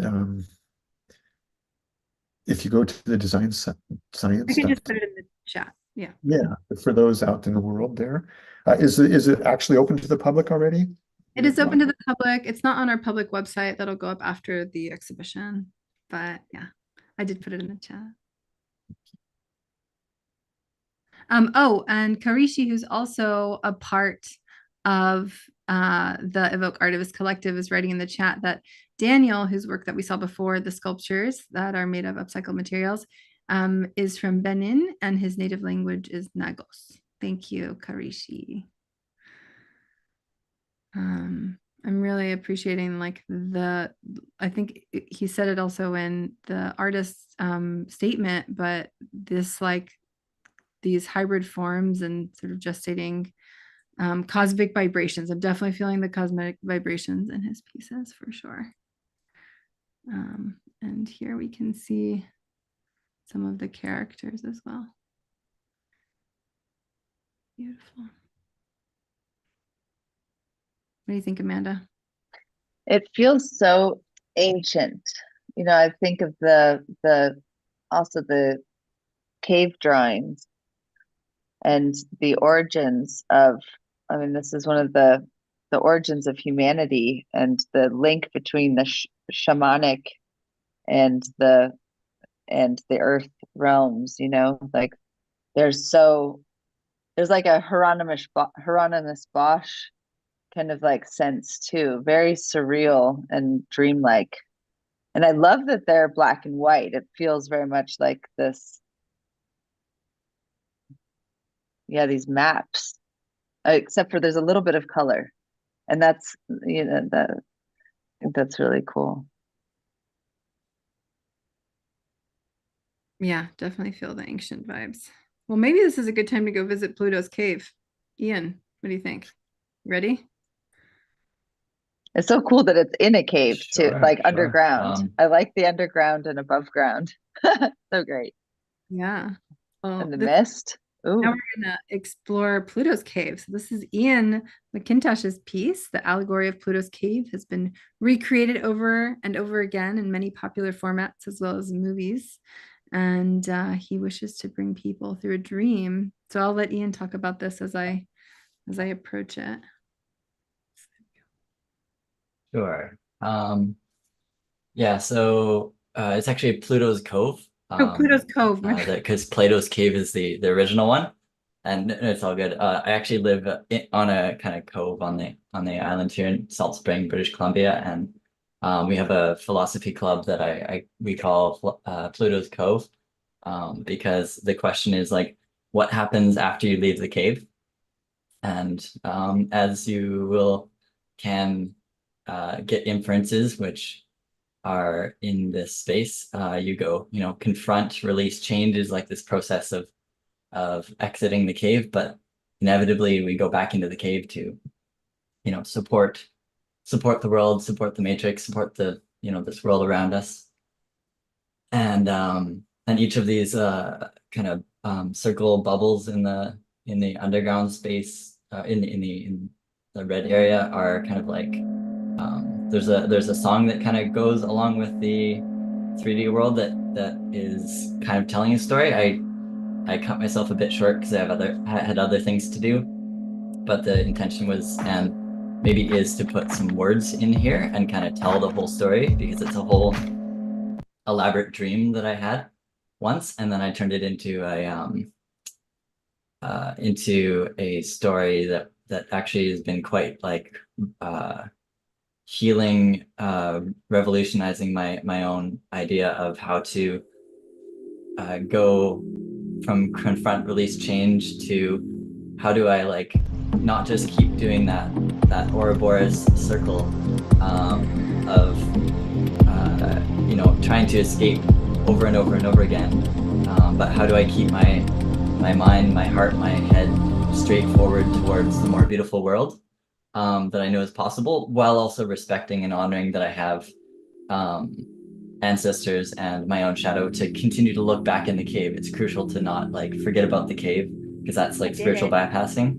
So there's this like and then there's a poem in the middle that my partner did that kind of is a good 2-3 minutes, so it's a journey. But this one is a change bubble that you're in right now, and it's kind of the idea of when we, when Neo, for instance, in the Matrix exits the Matrix, he goes to Zion, and it's kind of that like reprieve, that place where we go with our psychedelic journeys, with our meditation, with our yoga.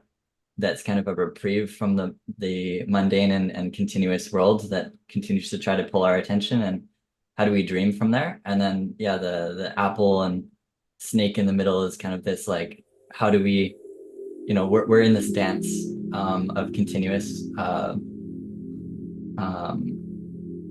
but as kind of the poem and my idea speaks to, I guess I'll stop for a second.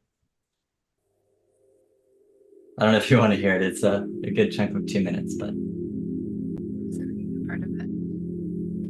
So beautiful. I did it. I did it. I ate the apple. I ate from the tree of life. I ate from the tree of wisdom, and I killed my ignorance. Ignorance was not bliss for me, but a kind of torture that was eroding my soul. Now that I've become the earth, now that I have seen the cosmos, now that I have seen everything, well, I curl up. I curl up and I pray. I curl up and I pray and I surrender to the infinite, to the mystery, to the snake that eats its own tail. Because what else is there? What else is there but this forever dance? End human supremacy, end the abuse of this planet, end my own numbness. How? Through the apple, of course. Through the harvesting of wisdom. Through the snake.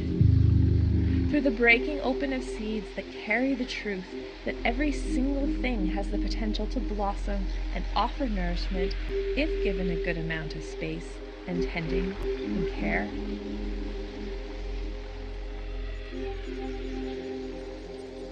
My tail is a flower. My tail is a flower that is blood red, all-consuming, ecstatic red, and I choose to eat it.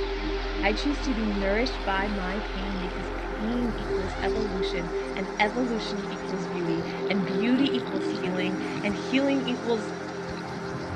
I don't know.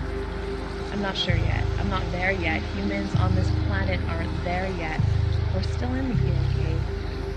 Accepting this equals peace, I think. Will the snake someday cough out its own tail and realize it can move differently, be different? Maybe. Maybe this will be when love finally defeats hate and this planet knows what it's like for humans to trust again. That's really my prayer. To trust again. To trust the process and not return to ignorance just because I don't know what happens next.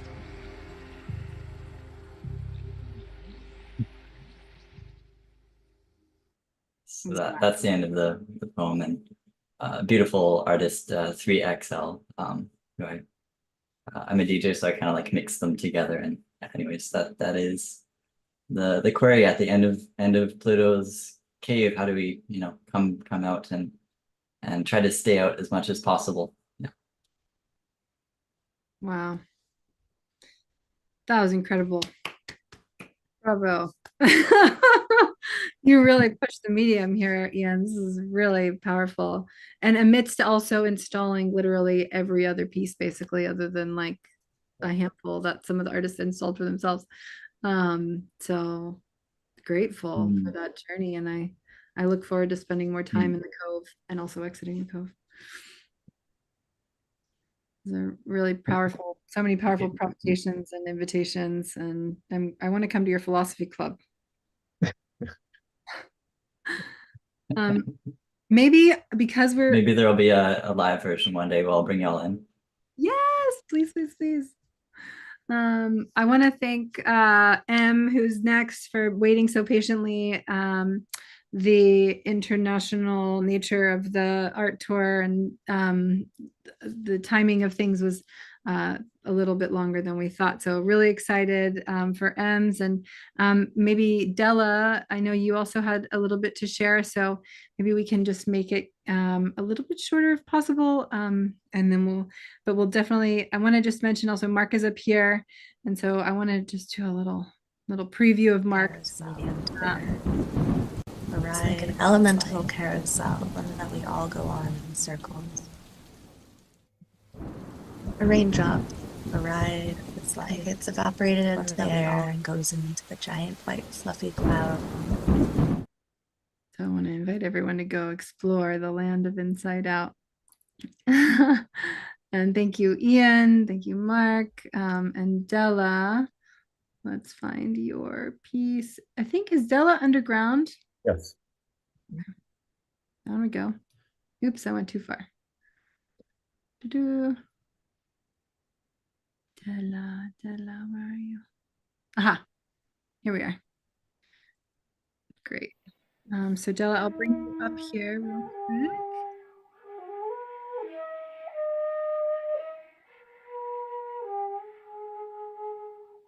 I think someone is.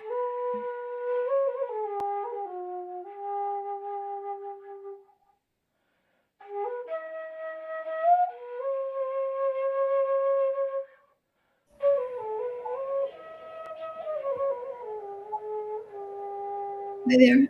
Can you hear me? I can. I'm trying to figure out where the flute playing is coming from. Is that from the installation? Right, that's part of the installation. That's okay, great. There's a flute. I didn't know there was a flute. That's part of. Yeah, I've got a lot of people to thank for this. Droopy being one who did the flute playing, and Mark suggested that I include the sound. I'm so glad I did. It's kind of a combination of, well, you can see right there. It's actually a journey. It's actually a vision journey. It might be one car on the train, Amanda. And this is our traveling. And I realized when I talked about our traveling that below, you'll see below the image of all the places is the Bucky map. Because when I put all the places that we travel to and do our workshops, it turned out to be on the Bucky map, the shape of an eye. And so that's what inspired the installation, the eye and where we went. And it's going to have a couple of different phases. It's going to be actually also a shamanic part of it, like all of these paintings and all of this journey is connected to studying with various shamans. And there's 6 shamans, and I'm going to be mentioning them in my dream workshop. My dream talk. But I'm going to be doing the second part of this as to how the shamans connect up to all of this. And it's actually a linking to that sort of shamanic realm. And it's going to countries like Peru, Mexico, Japan, Bali, India, and the Celtic. And a kind of the journey and the discovery of, through doing the projects, the discovery of something deeper, finding the mystic and finding the shaman within. And that's what's about. That's about it. Thank you. And Ian, help me. Yeah, Ian is crucial. Can you hear me still? He is crucial to this because really, I just had one picture. That's all. He did this.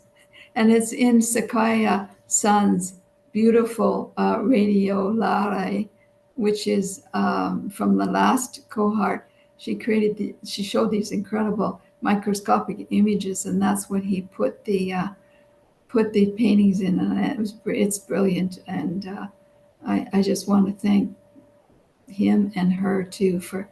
It's a co-creation. This whole thing is a co-creation. I just was facilitating. So yeah, thanks everyone so much.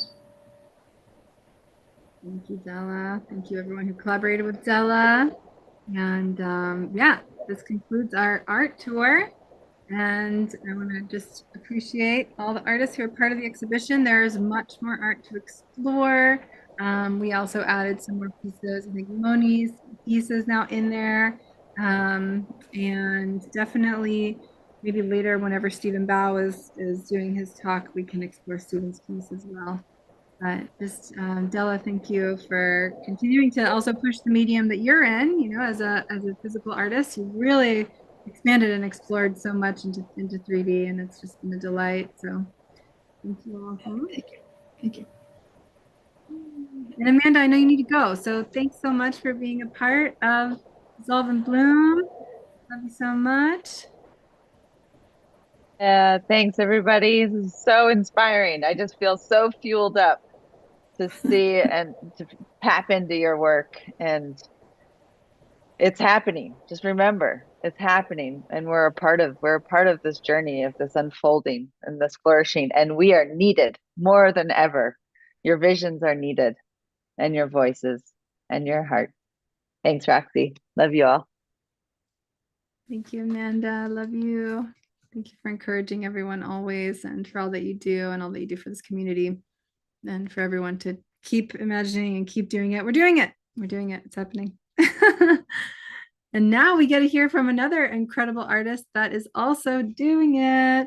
And Em, thanks again for your patience. I know that Eve was, I think, gonna do your intro. Let me just check and see if that's a thing. Eve, you still out there?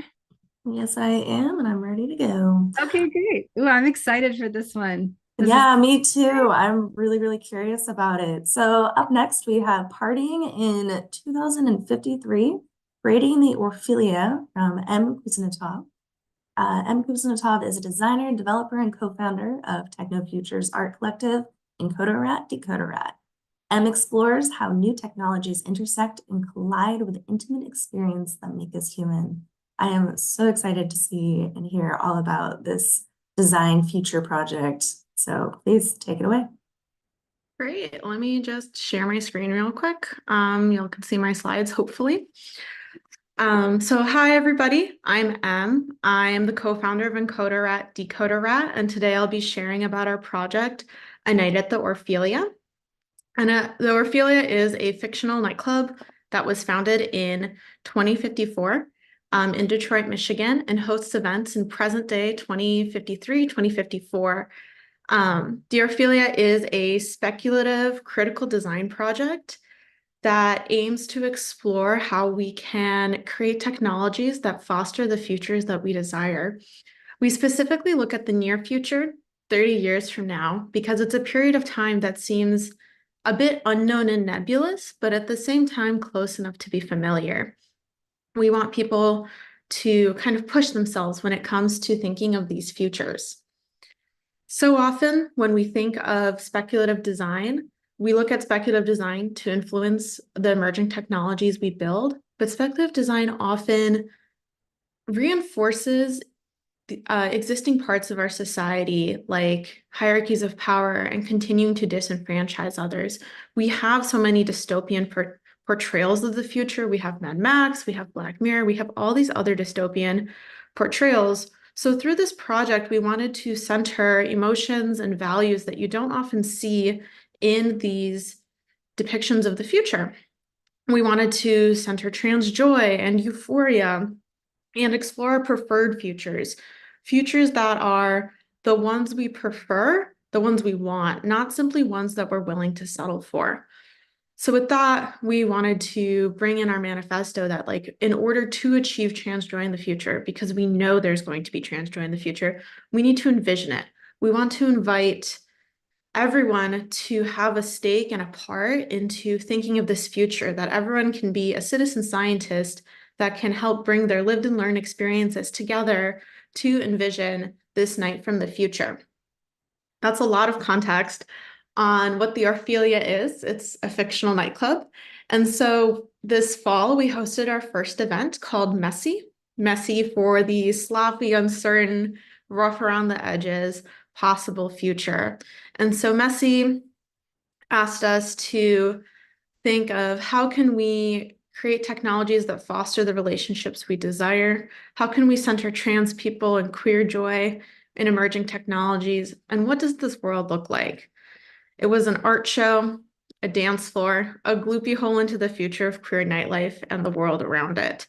We invited a dozen artists to stage prototypes of this world. We introduced futurist frameworks to artists' existing practices and asked them to take their current explorations and bring them 30 years into the future, so that when people came to our dance floor, they were in 2053. They were in the future.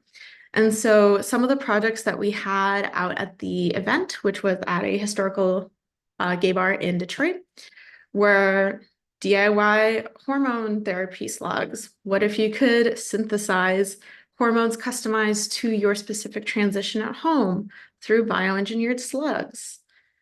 We had algae bioreactor seating. What if the club was sustainably powered and, in terms of accessibility, offered you a place to sit and relax and recharge as well? We wanted to use this event to not only explore possible depictions of the future, but also to drive what we consider community-centered nightlife forward. We provided masks and COVID tests with the Wayne County Health Department. We had event monitors and seating, and provided as many accommodations as we could so that people with different access needs could enjoy the event in as many ways as possible. We had artists exploring ecosexuality and connections with nature through zines. We had movie posters from the future and prototypes of other artist projects as well. People could explore the space through bulletin boards that featured advertisements from the future, historical queer classifieds, and also just like the horrible roommate situations of the future, just learning about the minutia of this possible world. We had fungal sounds that explored the connection between organic and inorganic. We were super excited by the audience reception. We welcomed just under 500 attendees and clubgoers at this night. And one thing we were very surprised by is we had the opportunity for people to fill out a yearning request, which was an opportunity to respond to one of 3 questions that encouraged reflection on the experience, such as, this is the future I want to see, or like how I am going to make my 2054 happen. And we received about 125 of these responses. So it was really cool to hear how people engaged with the artwork and continue building out this world. Like Enzio Manzini says, like everybody can design, but often people need a place to start. And people were really excited to start building out this world once they were given the opportunity and the platform to start imagining queer futures. There is so little opportunity for us to step outside of present time, outside of the normal flow of time, and to think of what future do we desire, and not in a naive, overly optimistic way, but in a way that critiques our current day and also inspires agency in those who attend. Really cool to see the reception we had here. We were RA's pick for like Detroit events to attend that weekend. It was just a fantastic night. Messy was actually a preview of our upcoming event, A Night at the Orphelia, which we'll be having this summer. We'll have the opportunity for artists to expand their prototypes and dig deeper into what it means to be a part of this world. Like you may have noticed, we had posters and other prototypes. We're really looking forward to having the opportunity for these artists to expand these slices of possible world and explore these visions. If you're interested in learning more about A Night at the Orphelia, please follow us on Instagram for project updates, memes from the future, and other inspirational quotes. We're continuing to seek funding and support. So if this is a project that you'd like to be a part of, please let us know. We'd love to chat. And with that, I'm going to close with this quote from Jose Munoz in Cruising Utopia, which is one of the projects that one of the books that really inspires us as we continue to experience and imagine the future. And that is, the present is not enough. It is impoverished and toxic for queers and other people who do not feel the privilege of majoritarian belonging, normative tastes, and rational expectations. So step out of straight time and join us in envisioning the static queer utopian future. Wow. The power of imagination and passion behind this project to create a future which isn't too far away. And I really like that you chose a year that's like not 100 years away or 200. It's achievable. This is something that these ideas are actually achievable. So just amazing presentation. Thank you so much for being with us today. Thank you. Yeah, thank you so much for having me. It's been really wonderful to join with other people who are excited about imagining alternative futures. I think it's so often, as evidenced by the Instagram comments, every time we go viral, a lot of people are not ready to open their heart to yearning. It's just, I loved how immersive the world was and how inviting for play, and just like checking in with like, what do I want my future to be like? And creating a space where people are really able to do that for themselves. So yeah, there's something about being immersed and experiencing something where you can tap into your gut instincts. Like so often this is locked up in reports or academic panels, and a dance floor is a really great equalizer. And I think we reached a lot of people who weren't expecting to come to a futures project, which I think was really cool. Yeah, and where is this night this summer going to be? It's also going to be in Detroit. So a big focus of our project is Midwestern queer futures, especially as the climate crisis continues to affect the country, and also just like queer people exist in all parts of the US, not just the coast. We really want to focus on the rich history of the Midwest and its potential and highlight that. So we'll be having it again in Detroit, which also hosts the famous techno festival movement in May. So really tapping into that history of music and futuring in Detroit. Very amazing. Well, I hope to be there and come immerse myself in your amazing land that you're creating. Thank you. Please do. So that being said, it looks like I am going to invite Mark up. Hello, Mark. Yeah, I'm here. And I think we're going to ask Roxy to come back up to the stage as well, I understand.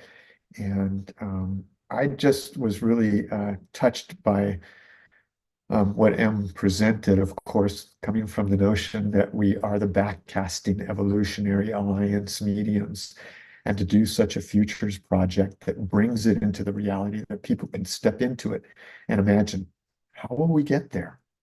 So I just wanted to thank them as well. Yeah. Thank you. Thank you, Eve. Thank you, Mark.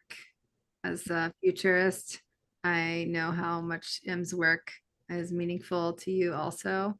And yeah, thanks again, I don't know how to say your name properly. It's Kuznetsov. It's proper last name. Yeah. Did I do it right? Yeah, close enough. Thank you. Welcome. Yeah, this is an incredible project. I know when we ran into each other, and I know you had intended to join the Design Science Studio for this year, and I hope that you get to join in a future year. But having you here as a guest fellow creator in the community, so aligned with everything that you've done, and what a powerful impact that your work has had. And there's another artist in the studio who's in Detroit, Megs. Remind me to connect you. Yes, I'd love that. And yeah, I'm so bummed I couldn't be a part of Design Science Studio. It turns out throwing a 500-person rave from the future takes a lot of work, especially if you do it on 2 months' notice. So yeah. Well, congratulations. I'm so blown away. And I can't wait to rewatch your presentation with a little bit more brain space, and also to continue to follow and hopefully continue to weave with all that you're doing. Please do. Yeah, thank you so much. Definitely follow us on Instagram. It's a way where we kind of guerrilla future. We had one of our movies from the future go viral, and it was really cool to see people's kind of excitement there. Cool. Yes. So let's put it in the chat. Definitely will follow. Oh, yeah, absolutely. I like to see this movie from the future. Okay, cool. Well, this has been a big session. So epic. I mean, we have heard from artists literally all across the planet, and so many different important perspectives. Also, having Brian come from the Campaign for Nature, touching on the importance of protecting and restoring biodiversity, and how do we do that? How do we actually reach people? And I think all of these different mediums really speak to that. We're looking at and analyzing colonial technologies, and looking at how we can change those. We're practicing DWAT. We're looking at doing these research projects that Gray Area did, the cultural exchange and understanding, the things that need to shift, and getting to hear from Bridget and Karishi. I mean, it's just been such a magical session, and there's more to come. So I want to also just acknowledge and thank Amanda and everyone else who was a part of the art tour, and definitely encourage you to check out the rest of the art tour, or the rest of the art in the exhibition. And I just wanted to say, we're going to take a quick break after this and reset the stream, and then do our best to catch up so we can stay as close to on time as possible. But I wanted to just share a few words about the Design Science Studio with a little bit more depth, and the fundraiser that we have going. And so, as mentioned, this is an educational and cultural incubator for the art of the Renaissance. And it's largely inspired because we're at this like critical tipping point as a species. And this is Mark Henson's work, who's actually in the room right now. And we have a choice. And I think we don't have to get hooked on bad news. And so we think a lot and talk a lot about protopias. And so we have an entire narrative story universe called Regenera, which you'll hear more about the more you play with us at the Design Science Studio. But protopian futures are neither utopian nor dystopian. They help us see beyond what we might think is possible. And it's very cornerstone to the work that we do in the Design Science Studio. And so this is actually from Monica Blasky, who's a part of the Design Science Studio Cohort 2, who runs Protopia Futures. But I wanted to just mention this, I think, on the heels of M's presentation that they just gave, because superficially one could believe Protopian Futures is situated between dystopia and utopia, but they're not particularly indebted to either. Dystopias and utopias are moored in the gaze of privilege, inevitably tied to boundaries and thought established via patriarchal settler colonialism. So a protopia is actually more of a continuous dialogue, more of a verb than a noun, and more of a process than a destination. It's never finite, always iterative, meant to be questioned and adjusted and expanded. And the goal is always to center previously marginalized perspectives, especially those at the intersection of Indigenous, queer, and disability justice. And above all, Protopia explores visions of embodied hope and futures wherein we have come together, as imperfect as our condition is. And so the goal is also to challenge the inevitability of imposed futures, and in the hope of creating spaces of active imagination and resourcing the present and moving towards collaborative visions of liberation. That's from Tiana Garguyan. So unlike most science fiction, where distant, super distant time periods and fantastical locations are kind of the center, there's a lot of the focus of Protopias is speculative futures that explore time horizons no more than about 20 years into the future, which I think just beautifully did, right, in 2050. And into this future that takes place primarily on Earth. And that's because from kind of this Protopia futures lens, it's deemed that the narratives of life on our home planet are the most urgent and compelling. And so there's a critique on neocolonial approaches to space expansion in this sort of protopian lens that Monica and the Protopia Futures crew shares about. And I think one of the reasons I wanted to bring up this slide of the definitions, which actually I'm going to reset the slide because I realized it's showing it like sideways, is because these principles are, I think, really important and interesting as we're creating forward. So I'm just going to share them one more time now that the screen share is accurate. So looking at these different principles, just want to let you kind of digest them, because it is a process. It's a process of proactively prototyping radically hopeful and inclusive futures of possibilities, centering marginalized voices who have previously marginalized voices. So plurality beyond binaries, community beyond borders, celebration of presence, regenerative action, symbiotic spirituality, creativity in subcultures, and the evolution of values. So definitely encourage you to stay connected to the Design Science Studio, and also with the Protopia Futures Project, if Protopia is something that's interesting to you.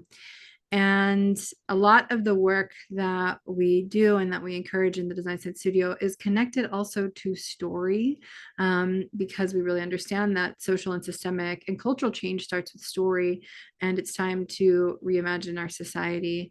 And in the studio, we're using story, we're using new narratives for cultural change as part of the methodology around comprehensive anticipatory design science. So design science is short for comprehensive anticipatory design science. This is Buckminster Fuller's whole system strategy.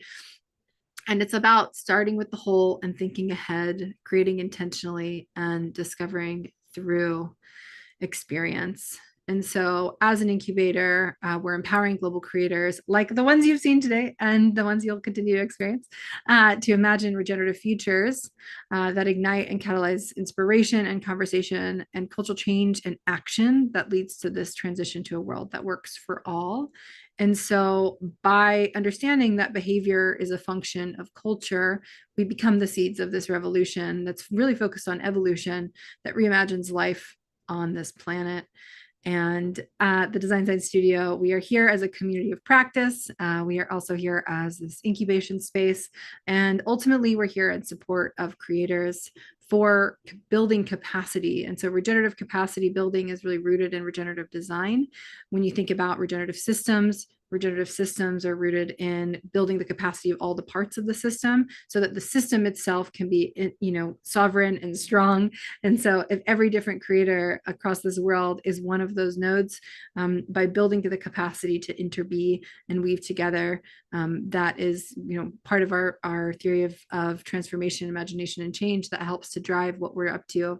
And the structure that kind of holds that and these pillars are the showcases, which we're doing right now. We're weaving scaffolding and launching and supporting. And, like we have this hackathon coming up, there's going to be some funding occasionally, but really resourcing as much as possible through the platforms that we can to showcase the work.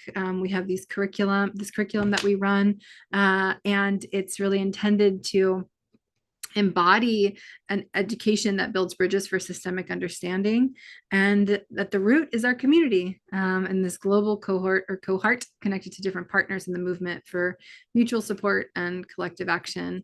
And there have been 399, I think, 111, 288. Yep.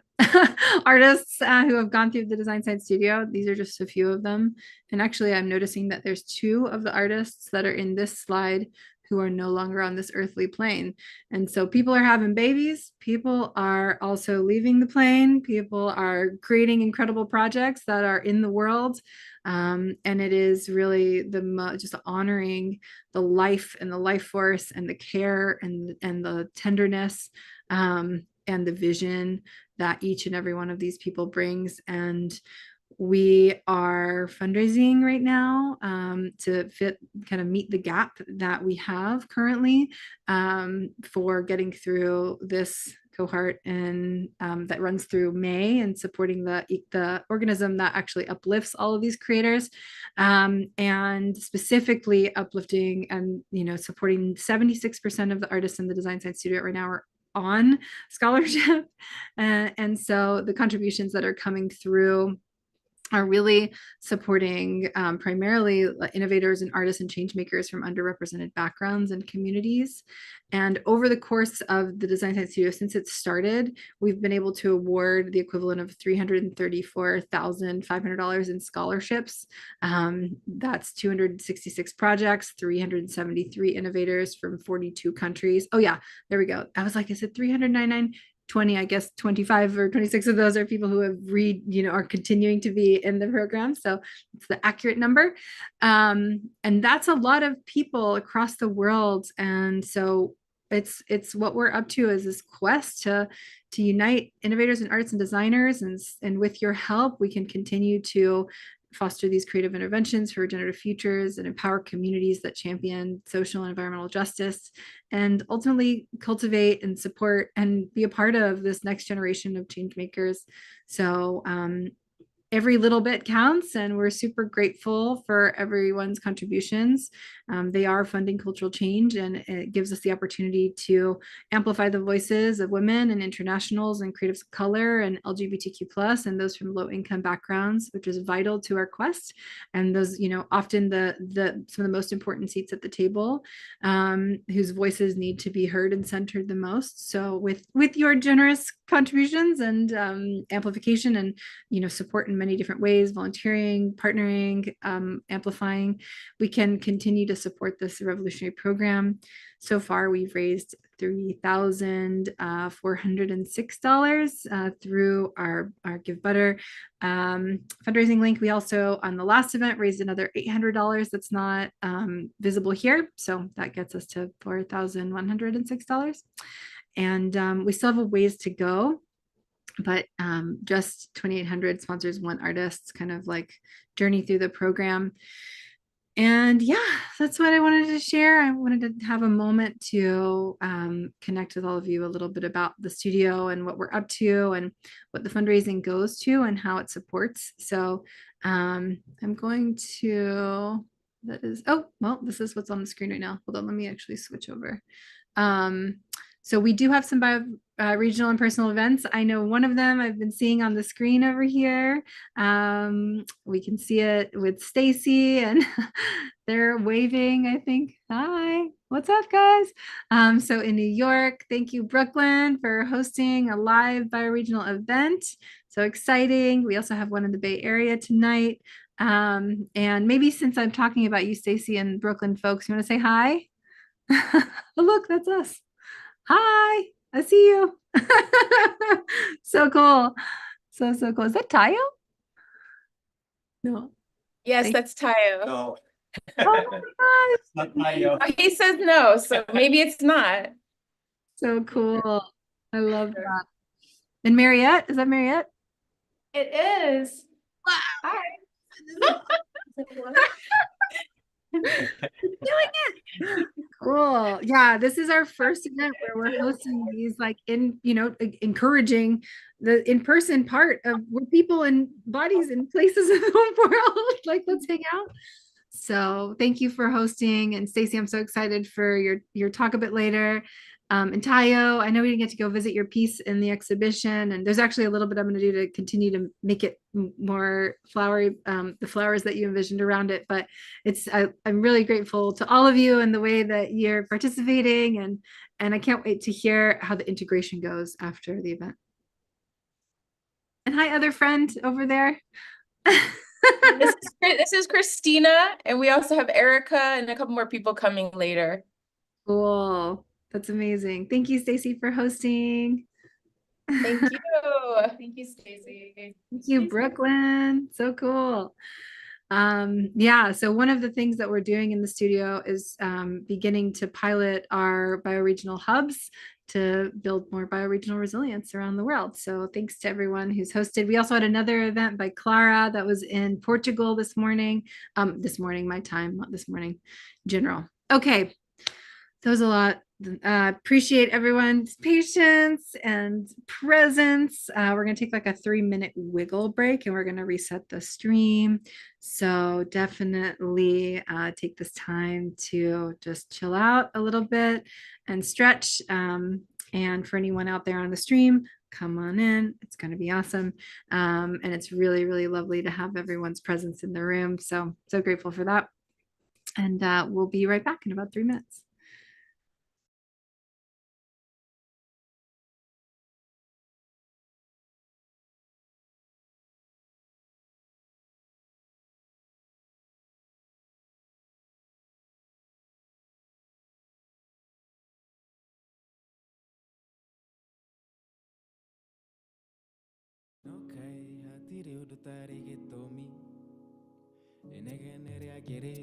Tuikare boro agare, tuikare kojeta. Kethe kamaithori kiathe wa mugeka. Mehoni yothe siti baka, kamwene kabagyoira. Kare na tutu kana kare ne mira. Ithagare ne monogia. Ithagare ne. conmigo y dagarene.